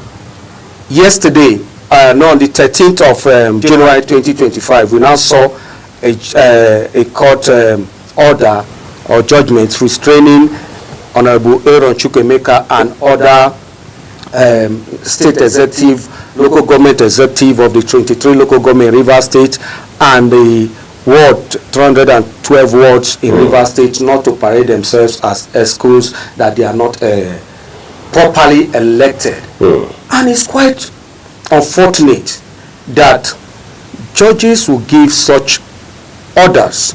I will say why I'm saying so. Now, on the 20th of September 2023, a case was instituted by the former Rivers State PDP chairman, Ambassador Desmond Akao, between Desmond Akao versus PDP and two others. The case file was marked FHC/Abuja/112/2023. In that case, Honorable Justice Inyang Ekwa gave a ruling that the National Legal Advisor based on section 46(1) of PDP constitution, should not interfere with the duties of the state legal advisors, that they have the authority and power to institute a case as it regards their state. Following that, Justice, there was a case also filed at the Federal High Court, Port Harcourt Division. Justice, Honorable Justice Stephen Palm was at Federal High Court 4, was the one that started handling the case. They moved it to Honorable Justice Mohammed Bele, held the case, and in Mohammed's ruling / judgment, he said, he repeated what Honorable Justice Enyang ruled in 2023. He said the PDP state legal advisor has the right to brief a lawyer to represent it without the federal legal national legal advisor. But what happened, from information we gathered, was that the national legal advisor, in his perpetual habit of deceiving the governor to milk the Rivers State governor, assigned the case to one Mr. Barrister Femi Oso to represent PDP without the knowledge of the entire PDP state ESCO, without the knowledge of the legal advisor who, by section 46(1) and by the judgment or ruling of Justice Enyang in September 2023 and Justice Justice Mohammed Ibele, the legal advisor was not aware that such a case was instituted in Rivers State, and Mr. Femi, assigned by the national legal advisor, went there to represent the party and concur with almost everything the other party, the appellate party, filed. Where, for crying out loud, where is such thing done? There is a judgment. There is a judgment, two judgments. And the national legal advisor, in abusing of his office, went as far as representing the party without the knowledge of the state that is directly involved. It is not done anywhere. And let me also point out something, that a federal high court has given a judgment that the Congress should be conducted, and the Congress was conducted in line, in consonance with the PDP guidelines for Congresses, with the PDP constitution, and with the PDP Electoral Act as amended 2022. So there is no flaw. The chairman, one of the Congress committee chairman, the governor of Enugu State, stated it clear that the Congress was conducted in line, in consonance with the PDP constitutional guideline and all extant laws. But these people, once the aggrieved some members of the party went to the court to say that there was no Congress, and how will a judge give an order that people that came, they said two lawyers came and said the Congress was not conducted, and one Femi went and represented the party without the state. It's a kangaroo judgment, and it cannot stand. And why I say it cannot stand, it's a superior judgment. If there is, you cannot tell me, look at part 5, chapter 5, part 1, section 7 of the Nigerian Constitution. You will see there that after the Supreme Court, it is the appeal court. After the appeal court, it is the Federal High Court. After the Federal High Court is the National Industrial Court. After that, State High Court. Now, how will a judgment given by a State High Court supersede that of the Federal High Court? It's not done. In a case where both the State and the Federal High Court have jurisdiction, it's unheard of. So if you are not comfortable, the governor was not comfortable with the Federal High Court judgment, he would have gone on appeal to the appeal court. There is already an appeal by the Aaron-led PDP in Rivers at the appeal level for a judgment they did not like. But the governor keep on, because he has the Yes, the Rivers State governor. We are talking about the issue in Rivers State PDP. Because as far as we, the members of PDP, are concerned, there is no issue with Rivers State PDP. Honorable Aaron Chukwemeka remains the state chairman, alongside with other state ESCO, LG ESCOs and what ESCO. Can I ask you something real yes, quick? please. I mean, let's reroute this conversation. Who is the leader of the PDP in Rivers State today? The leader of the PDP in Rivers State today, but before I say that, let me correct an impression. In our constitution as amended 2017, there is nobody referred to as leader of the party. In practice or in principle? In the law. But do you remember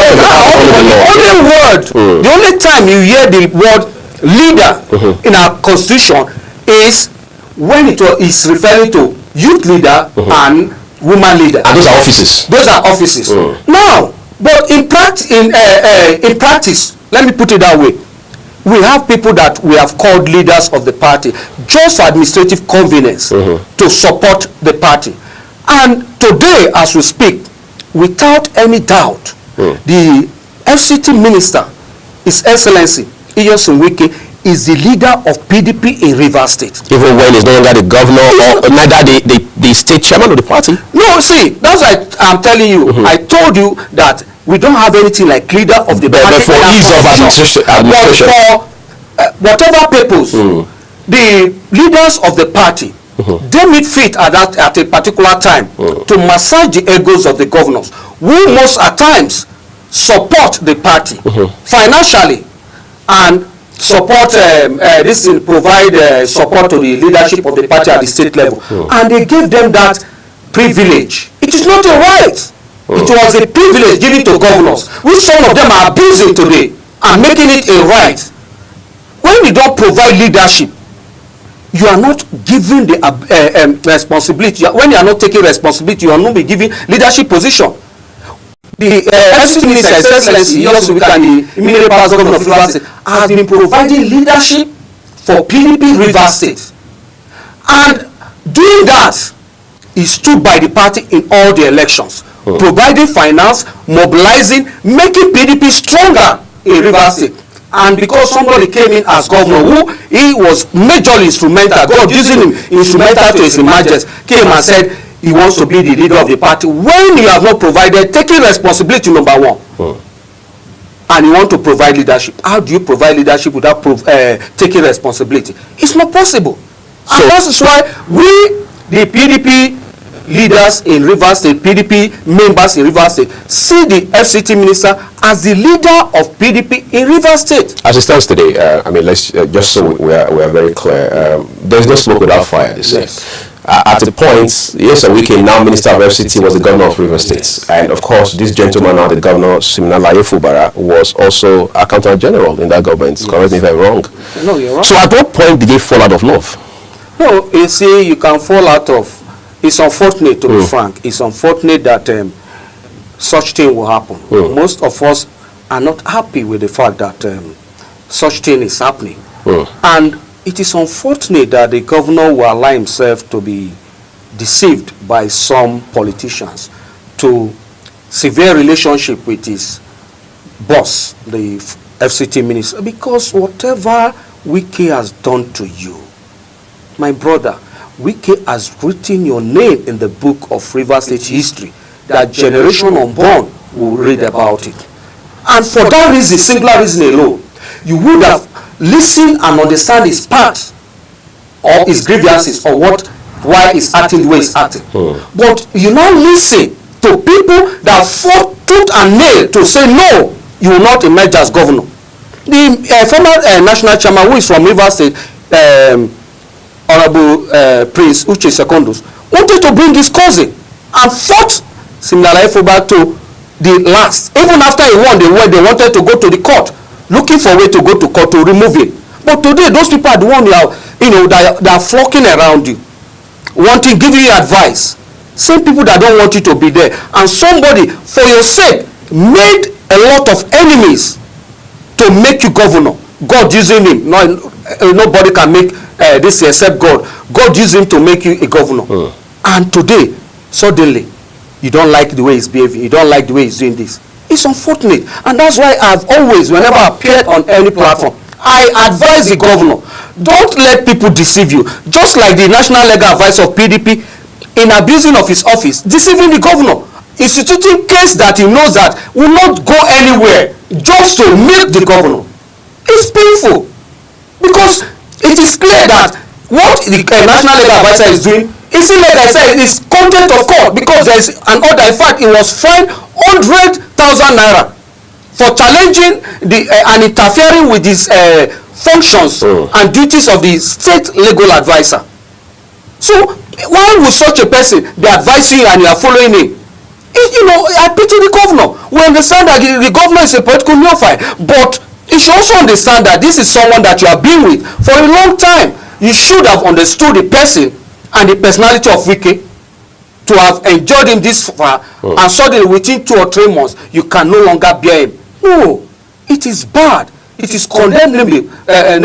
So nobody should support what the governor is doing. This is interesting. We're going to take a quick break at this point, everyone. PDP is a big conversation for several reasons, but the party has been beaten black and blue for the most part by its own members internally. We want to talk about let's say the building blocks of the PDP, who have now also fallen apart in a sense of speaking. We'll talk about all of those and a little more after this short break. Do stay with us, everyone.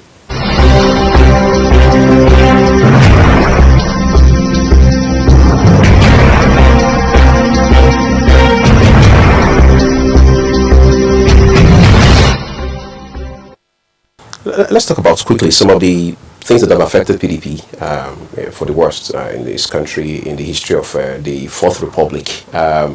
Your party has lost a couple of states. Some of those states that were traditionally PDP have now moved to the APC or maybe 1 or 2 other parties. Some of the founding members of your party, prominent, vital, instrumental, have left the party, either in principle or outright. Of course, we talked about former President Obasanjo a while ago. A gentleman like Dr. Goodluck Jonathan, one-time president, cannot be said practically to be a member of your party. He's more now like an elder statesman.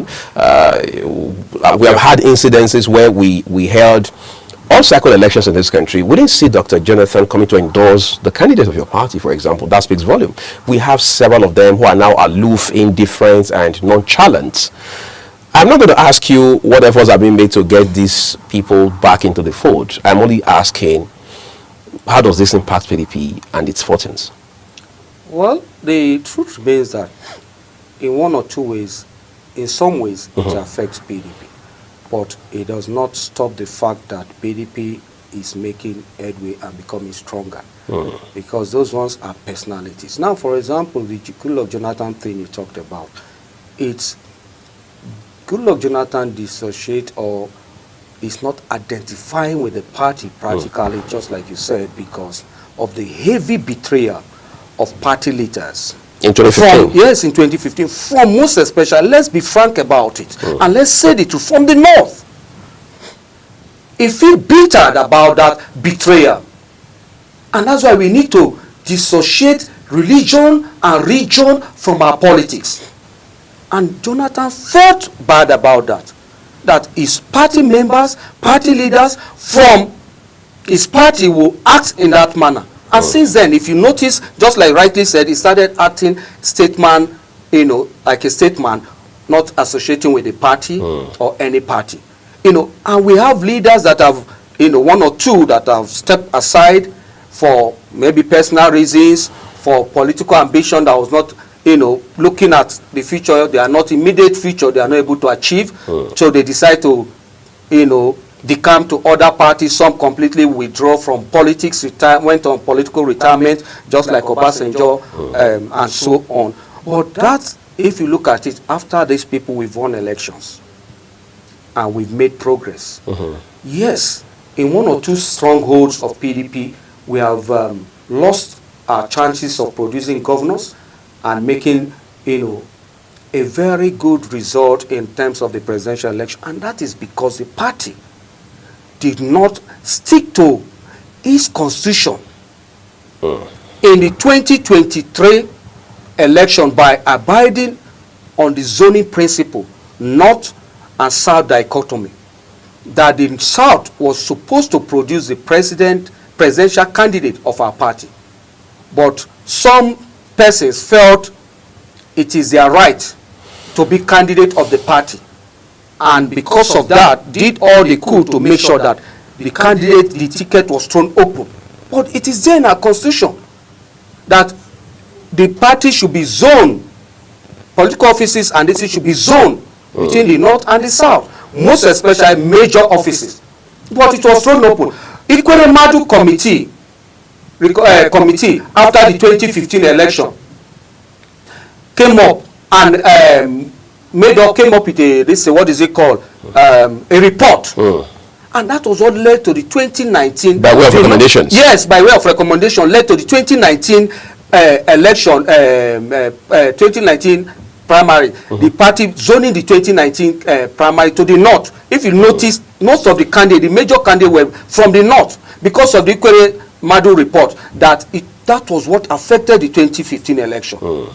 And in after that, Bala Mohammed came, acknowledged the fact that the election should be zoned, the presidential office should be zoned, candidate should be zoned to the to the south, but came up with a very funny caveat that it should be zoned. If it's being zoned, it should be zoned to the north, southeast and northeast because they have not had their fair share of the presidency. But in that case, I disagree with Bala Mohammed because the first Prime Minister of Nigeria, Abubakar Tafawa Balewa of blessed memory, served almost 9 years. The pre-colonial time and the post-colonial time was the Prime Minister. And if that is the case, the South, the Northeast has had their fair share of the presidency. Based on that, he said, they should throw the ticket open since they cannot just zone it to the Northeast and the Southeast. They should throw the ticket open. That was what led to what we are facing today. Adibin, just like the Ikweremadu committee panel, gave their report and said it should be zoned to the north. The sentiment and the pulse of the people is that the ticket should be zoned to the north. If Bala Mohammed had done that, the Bauchi State government, the governor of the PDP, the chairman of the PDP Governors Forum had done that, the 2023 election would have been peaceful. 2022 PDP convention would have been peaceful, and today we will not have this interest wrangling that is tormenting the party presently. So that is where it started from. Let's talk about something else. There have been rumors, as they say, with what was said with politicians, rumors always become the reality at some point. That some governors are about leaving your party. Maybe chief amongst them is Governor Sheriff Oborewori of Delta State. Of course, he has come to speak against that. His aides have debunked again, but we're saying this debunking again and again, and then the suspicion and the rumors become the facts at the end of the day. From where you sit and what you know, being an insider, is there any chance there are some desperate politicians, regardless of how highly placed they are, who are likely going to leave your party between now and election day 2027? No, I don't think so. I don't think so because they know that Nigerians are yearning for PDP to come to power. And that's why Nigerians are very much concerned with the interest wrangling in the party and are pleading with PDP leaders and elders to see how to resolve the interest wrangling in the party, which the present national chairman, His Excellency Ambassador Umahilia Damagu, is working on seriously, commendably too, to ensure that the party, which he has stabilized, continue to be at that state. Not everyone will like you. And we're in a platform whereby interest is the key thing.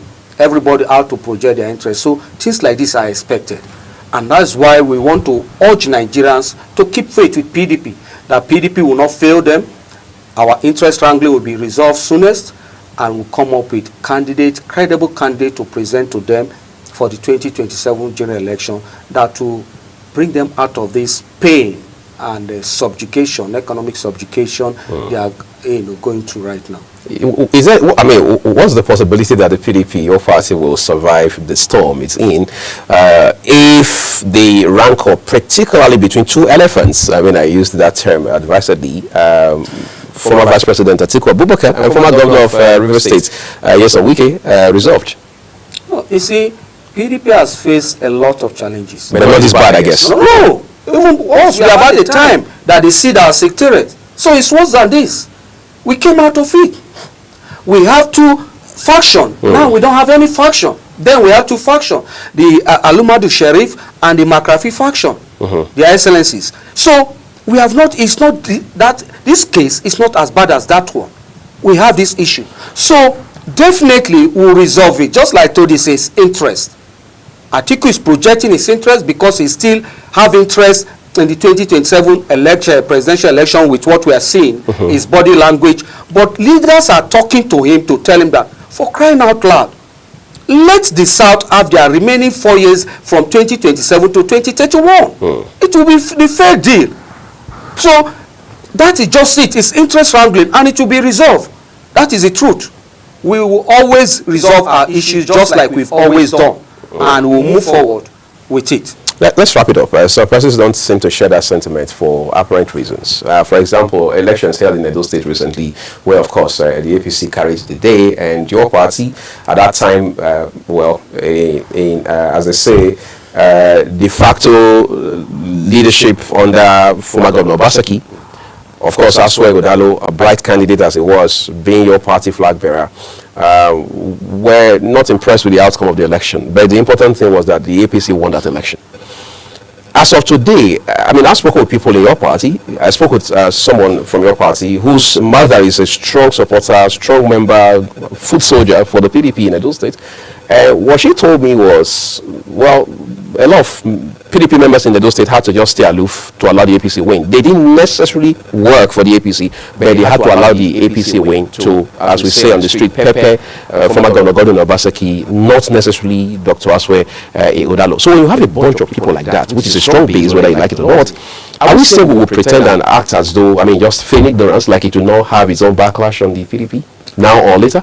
No, you see, I used to tell people when we were discussing, and I told them, I said, PDP did not lose the Edo State governorship election. They were rigged out?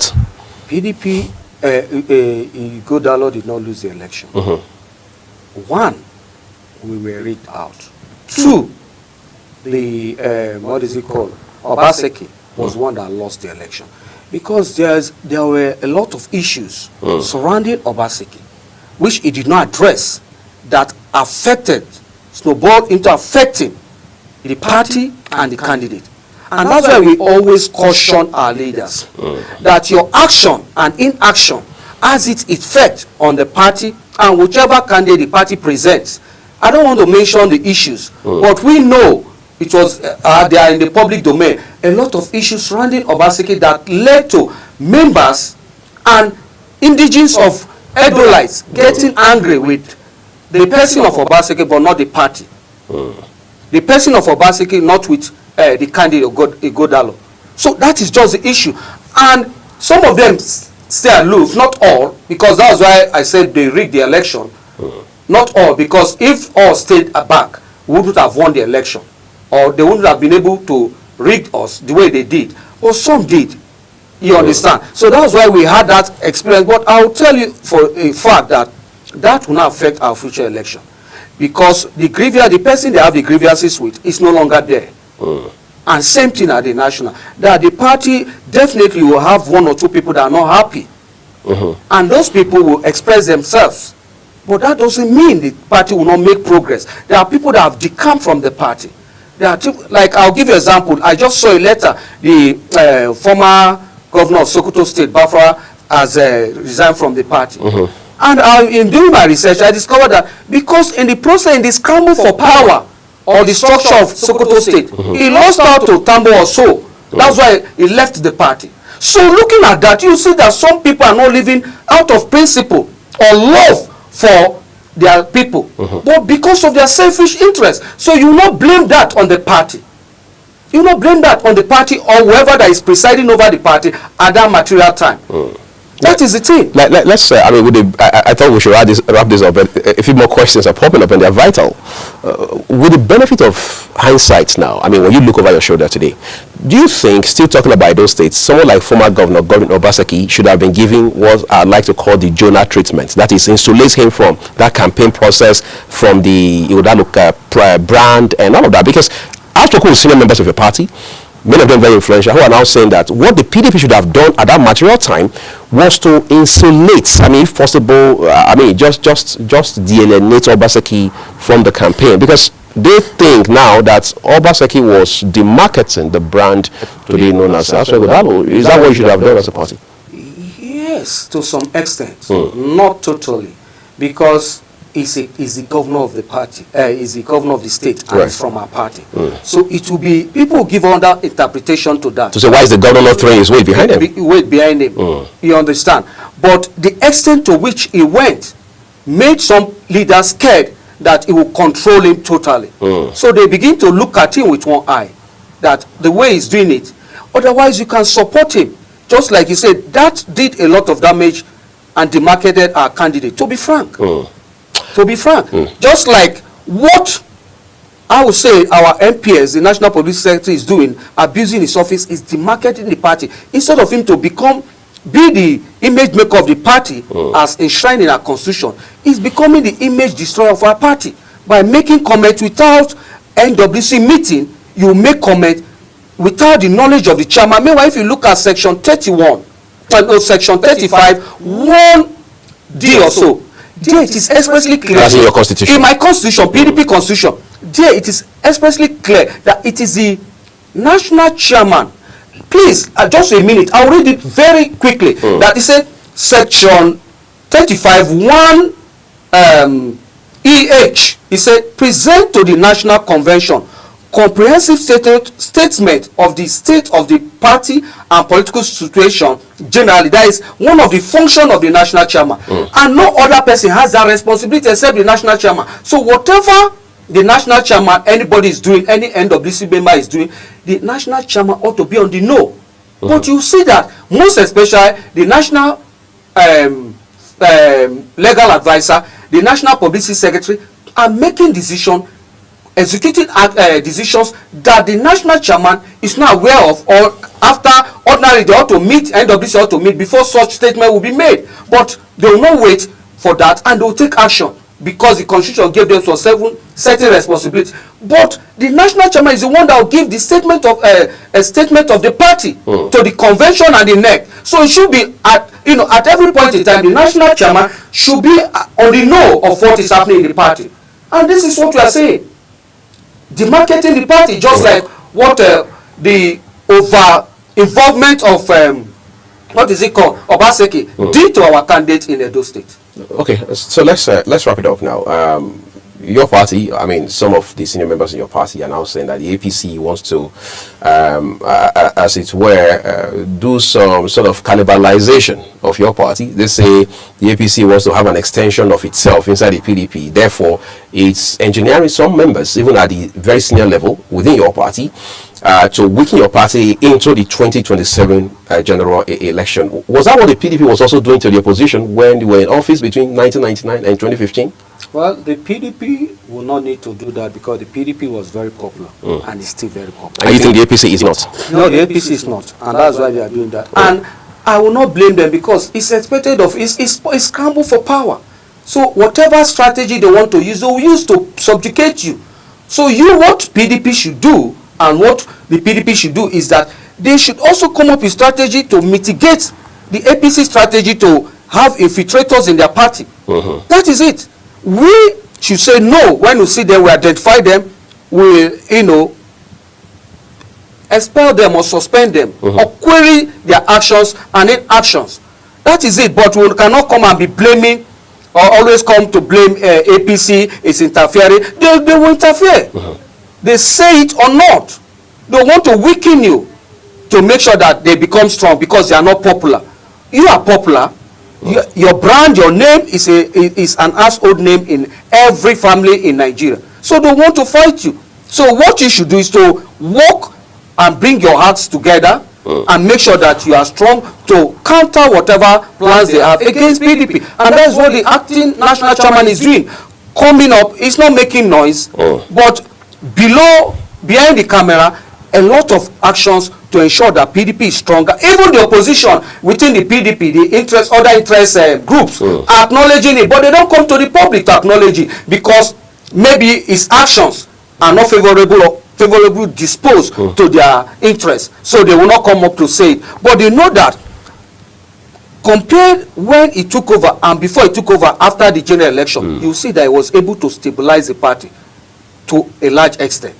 But giving him the support to conclude the process is what is making some leaders, because of their interests and all, is because of 2027 politics that is making them to do whatever they are doing that seems as if PDP is having crisis.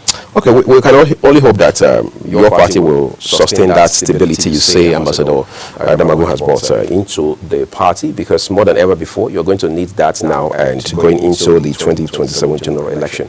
I'll be speaking with Comrade Doboy Kiabu, Warmates. He's the PDP chieftain and activist, as well as the national leader concerned PDP. League. Would like to say words will not be enough to say we appreciate your time and insight on the program. We're taking a quick break, but we'll return.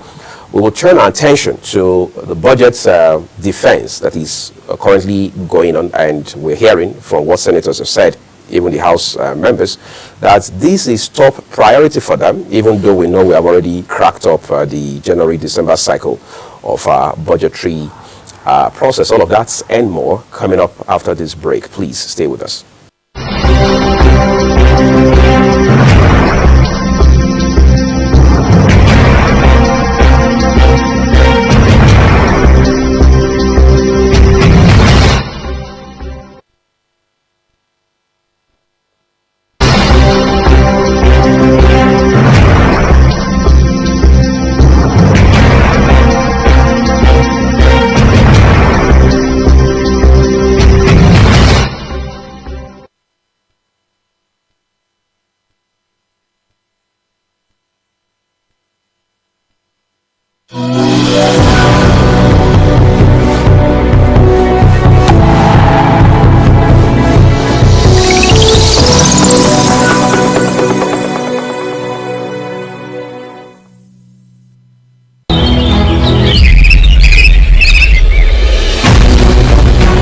Global Morning is your top morning show here on Global Television.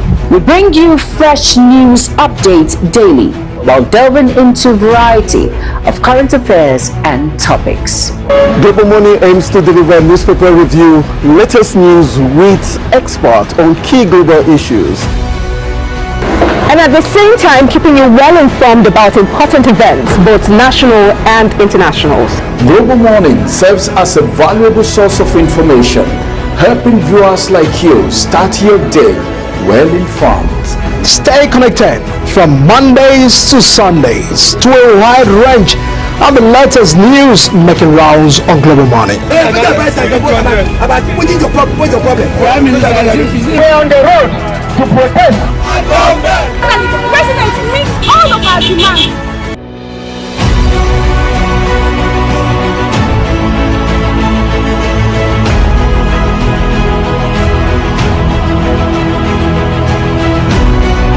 This is Global Morning.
15th January, a day set aside to commemorate and observe a remembrance of our heroes, the armed forces, which a lot of recognition given to their contributions to our national security. Of course, January 15th have been set aside every year for that recognition. And today, being the 15th day of January, is still the same. Of course, a repetition of the normal yearly rituals from the Eagle Square here in the Federal Capital Territory. Preparations are top gear. A lot of moments really to mark that recognition, paying tributes to their past heroes and those who have actually had to stake their life in a way of protecting the country. In Kano State, the governor have also donated over 12 million naira in a way to the families of these past heroes. And of course, in a way, many are really calling for a time where we have to pay attention in recognition of their services to the nation. It is the Armed Forces Remembrance Day, and of course we'll be having a lot of concerns about how they're really paying attention to their sacrifices, they're recognized and all the flowers really given to them. What is really at the top agenda at the moment where we have to remember the sacrifices of all of these persons? Well, on the lighter note, Mike, I've got to be honest with you, right? I think flowers are given to them. I mean, look at your screen. Just a while ago, we showed you a picture of President Bola Tinubu laying wreath, as they call it, right? But for whatever it's worth, those are flowers, yeah, so being given to them. But that's not the context within which Mike is speaking. He's saying, do we honor them enough? Do we put them on that pedestal that they so apparently deserve? That's the point. Today is the 15th of January, and it has been like that. I mean, I was born into this culture of, as it were, celebrating armed forces on days such as these. But by the time we wake up on the 16th, what are the thoughts in our head about them? That's even more important. What we do going forward, beyond the ceremony and razzmatazz and paparazzi and what have you. So, in the final analysis, the point is, how much do we invest in their upkeep, in their welfare? How much do we prioritize them? Just behind camera, a little bit before we showed up on a while ago, I was talking to my colleagues about how that Armed Forces Remembrance Day, not just in the US, even across Europe and some parts of Asia, it's big. Somebody was talking about what usually happens in places like Kuala Lumpur in Malaysia during the week. All right, how that the young people make it a culture to serve the elderly, because these were people who joined the U.S. to fight. I mean, they fought alongside the U.S. in the Second World War. You know, it matters for them. So for them, it's not about what had happened decades ago. It's about the culture, people who brought them to where they are today, those who have made it easier for them to live. Yes, nobody can guarantee your security. I mean, we can't even guarantee our own security, but you have people who take it upon themselves, those who have vowed, those who have sworn to protect the nation and its territorial integrity, even with their last blood. We've seen families who have lost loved ones because they joined the armed forces. So when we look at all of this, at least from a humanitarian perspective, one of the questions would be, are we done enough? Are we even doing something substantial or commiserate? So the questions are numerous. But this year's commemoration, which is actually for today, is just a reminder, a very solemn one, a very sober one, of how far we've come as a country, military-wise, defense-wise, and what more we should do beyond the governors selling the normal rhetorics on a day such as this. And of course, looking at the contributions of our veterans, and of course, also raised concern about what are we currently doing in respect to the welfareism of those who are also within the service, because sometimes that those that will argue, we shouldn't wait till when you're gone. We shouldn't wait till when you are no more. Right. What are the level of encouragement? You mentioned of the other time, can we increase, you know, the equipment they have? Can they also be aware of the fact that yes, there are global changes. The other time, the Chief of Defense Staff was saying that they don't have access to some equipment. You know, that the international communities, you know, even when they have the money to buy, they cannot really persuade them to buy. You know, what access is Nigeria currently having in terms of purchasing all of these equipment? So it also gets to the point where we have to look at concern about a security architecture in the country. What is the issue? If Boko Haram are armed, you know, with sophisticated equipment, you know, with the current threat, How about our armed forces? I mean, how our security agencies just having to suffer life loss and all of that. That time, there was a shoot at, I think in which state was that, where there was an attack on the civilians, where the naval officers trying to make an attack on the bandits right there. So, in a way, what proper way can be done? All of those wrong targeting. Wrong targeting. So, how we have still having issue of wrong targeting at 2025, you know. But there are other ways of doing all of this. Right, with precision. With precision, you know, looking at the locations to these, bodies and actual security. If you look at the 2025 budget, it's still a priority, you know. So much have also been allocated to that. So what is the problem? We understand that there may be limitations of access to equipment, but how about the training of the manpower? How about the training and the retraining of these servicemen? Because this is also what to have to be, so that at the end of the day, you can see that the efforts is also commercially enough. How about the welfareism? Right. I mean, sometimes you see that the security agencies are saying that, I mean, their take home, what they are being paid or what they are being given is not enough. So we must begin to look at also see how they can prioritize the welfare of all of these servicemen, so that away from just recognizing them upon when they are no more, we should also give them the flowers right when they are still here with us right in the field. So it's really a moment for us to reflect on all of those concerns, looking at the services they render to the nation. So all over the country today, many states, the local government, from the local government secretariat, from the states, participation, and the Federal Capital Territory, moments really set aside to recognize the contribution of our past heroes. And of course, we'll still try to know the events as it unfolds right there at the Federal Capital Territory and bring to you speed on our bulletins today. And of course, we're tracking more of our concern, the tributes, the messages that have been passed on today's Remembrance Day. All right, I think Mike has put it all in a nutshell. We will continue to follow the development for you from and outside of Abuja, just to highlight the colorful events put up today to mark this beautiful day and commemorate these men and women in uniform who practically put their lives on the line for the rest of us. We'll take a quick break. We'll return shortly with the last lap of the program.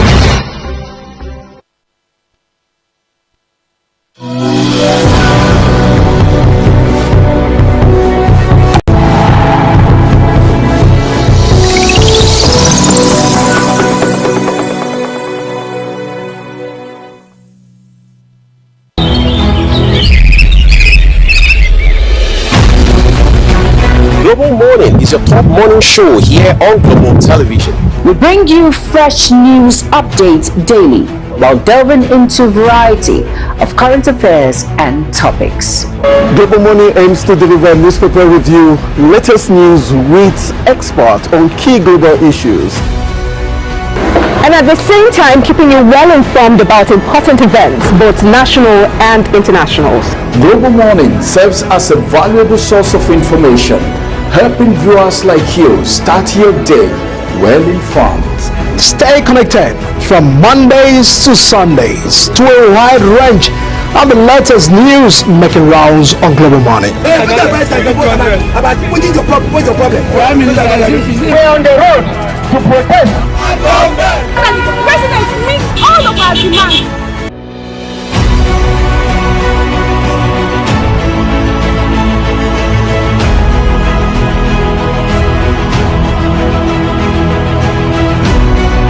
This is Global Morning.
And now we get to the National Assembly. The exercise of the budgets of 2025 defense is ongoing. A lot of ministries, departments, and agencies are also presenting and well defending some of the allocations to their ministries. But there are a lot of questions arising from that exercise. This morning, I got the right person to join us to look at these issues. What are the questions that should be asked? Are the National Assembly members asking the right questions? They really having a concern about the previous exercise, the budget as well.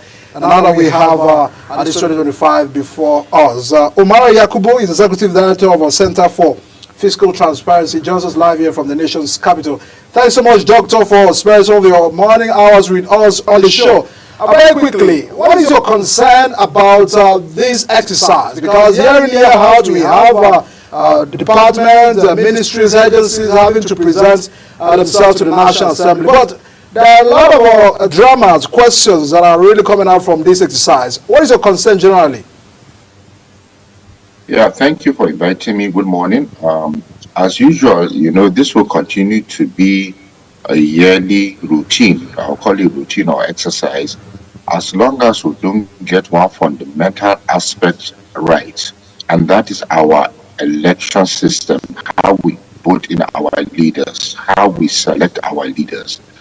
As long as that process is not free and fair, where it will reduce the burden on politicians on the need to look for so much money to maintain their campaign structure or political structure, these pressures will keep coming in year after year.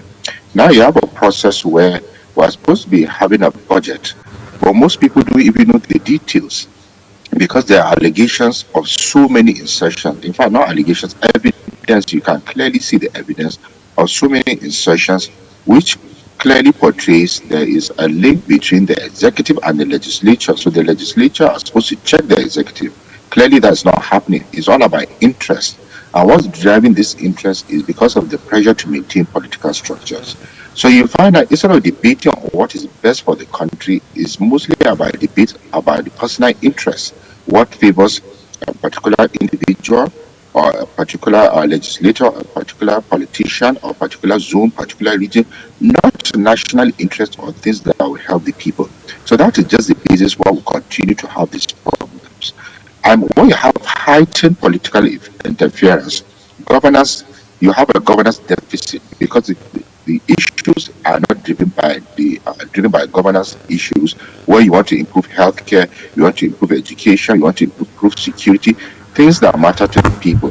That is why you can see, let's say, one MDA's budget will be higher than that of the budget of the whole federal ministry, the whole Ministry of Health, for example. Or another line item, look at education, you look at the capital, it will be very low expenses for the education sector. These are things that we need.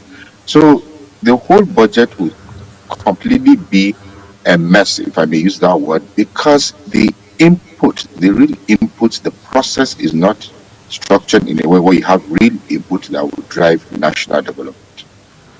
Mr. Yakubu, again, thank you for taking the time. I mean, short notice, we appreciate it. But we're talking about the budgetary cycle. First off, my assumption is that you are aware we have already, as it were, broken the January-December cycle that was put in place just a few years ago, or if you like, reinstated.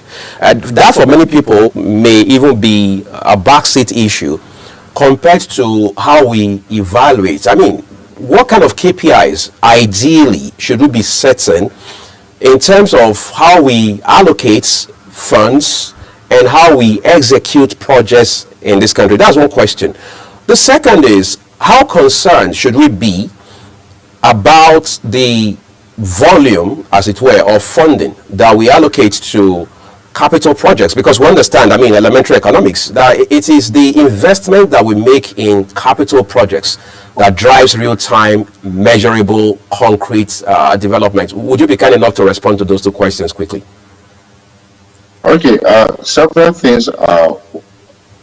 One, about running the budget. If you look at the budget, you find out they have actually exhausted the current aspect, because that's where their spending comes from, where they pay their salaries, pay their travels, and all those things. Those are easy to execute because its interest is involved. But when the capital, where that is likely to have impact on the common man, that they are running two concurrent capital projects at the same time, instead of simply rolling over whatever has not been executed. And that is what. Secondly, you are going to continue having a problem as a developing economy where your recurrent expenditure is much higher than your capital expenditure. We need heavy investments. Rather, we are maintaining our recurrent expenditure, rather blowing it up and borrowing capital. And borrowing comes at a cost. That is why sometimes you see we are spending more on servicing loans than on capital. So this, I can't remember the last question you asked me. Okay, KPIs. Our KPIs is, you have KPIs when you even have a well-planned, detailed budget. Now, the problem is with the way they are rushing to make insertion, because all they are doing are goals and projects and things that do not have impact. How do you measure when you are not even planning to deliver something that is going to be beneficial to the people? So that lies the problem. So there's really nothing to measure, which is why every year, I challenge anyone, you will not see a budget implementation report. Not implementation in terms of spending, implementation in terms of impact, because when you have concrete KPIs, the Ministry of Finance should come and tell us at the end of this year, this is the impact of how we measure the budget implementation, how it has impacted the lives of Nigerians.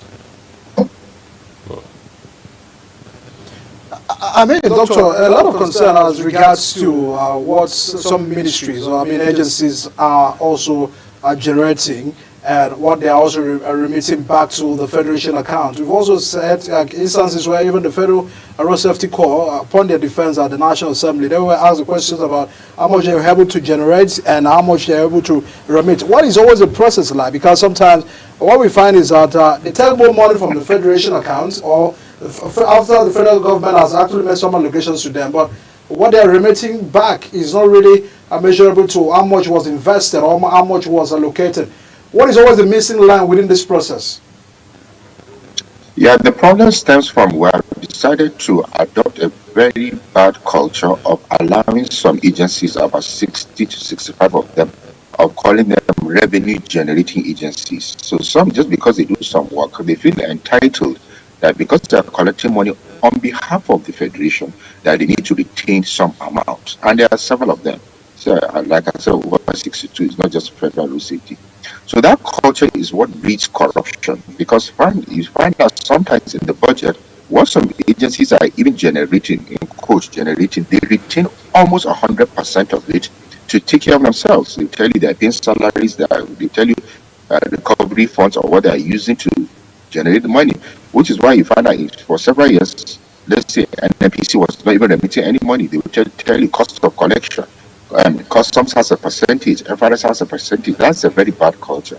So that's why you're going to continue seeing these problems where you see those 62 agencies or 65 of them, their budgets are usually larger than that of some states.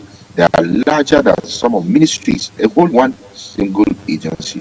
So that culture needs to stop, which I hope the oncoming fiscal reforms and the tax reforms, we need to have one revenue collecting agency. No agency should be collecting money on behalf of any government. So if I have one revenue collecting agency, these agencies will not shape up and perform their core duties. Road safety, your core duty is safety on the roads.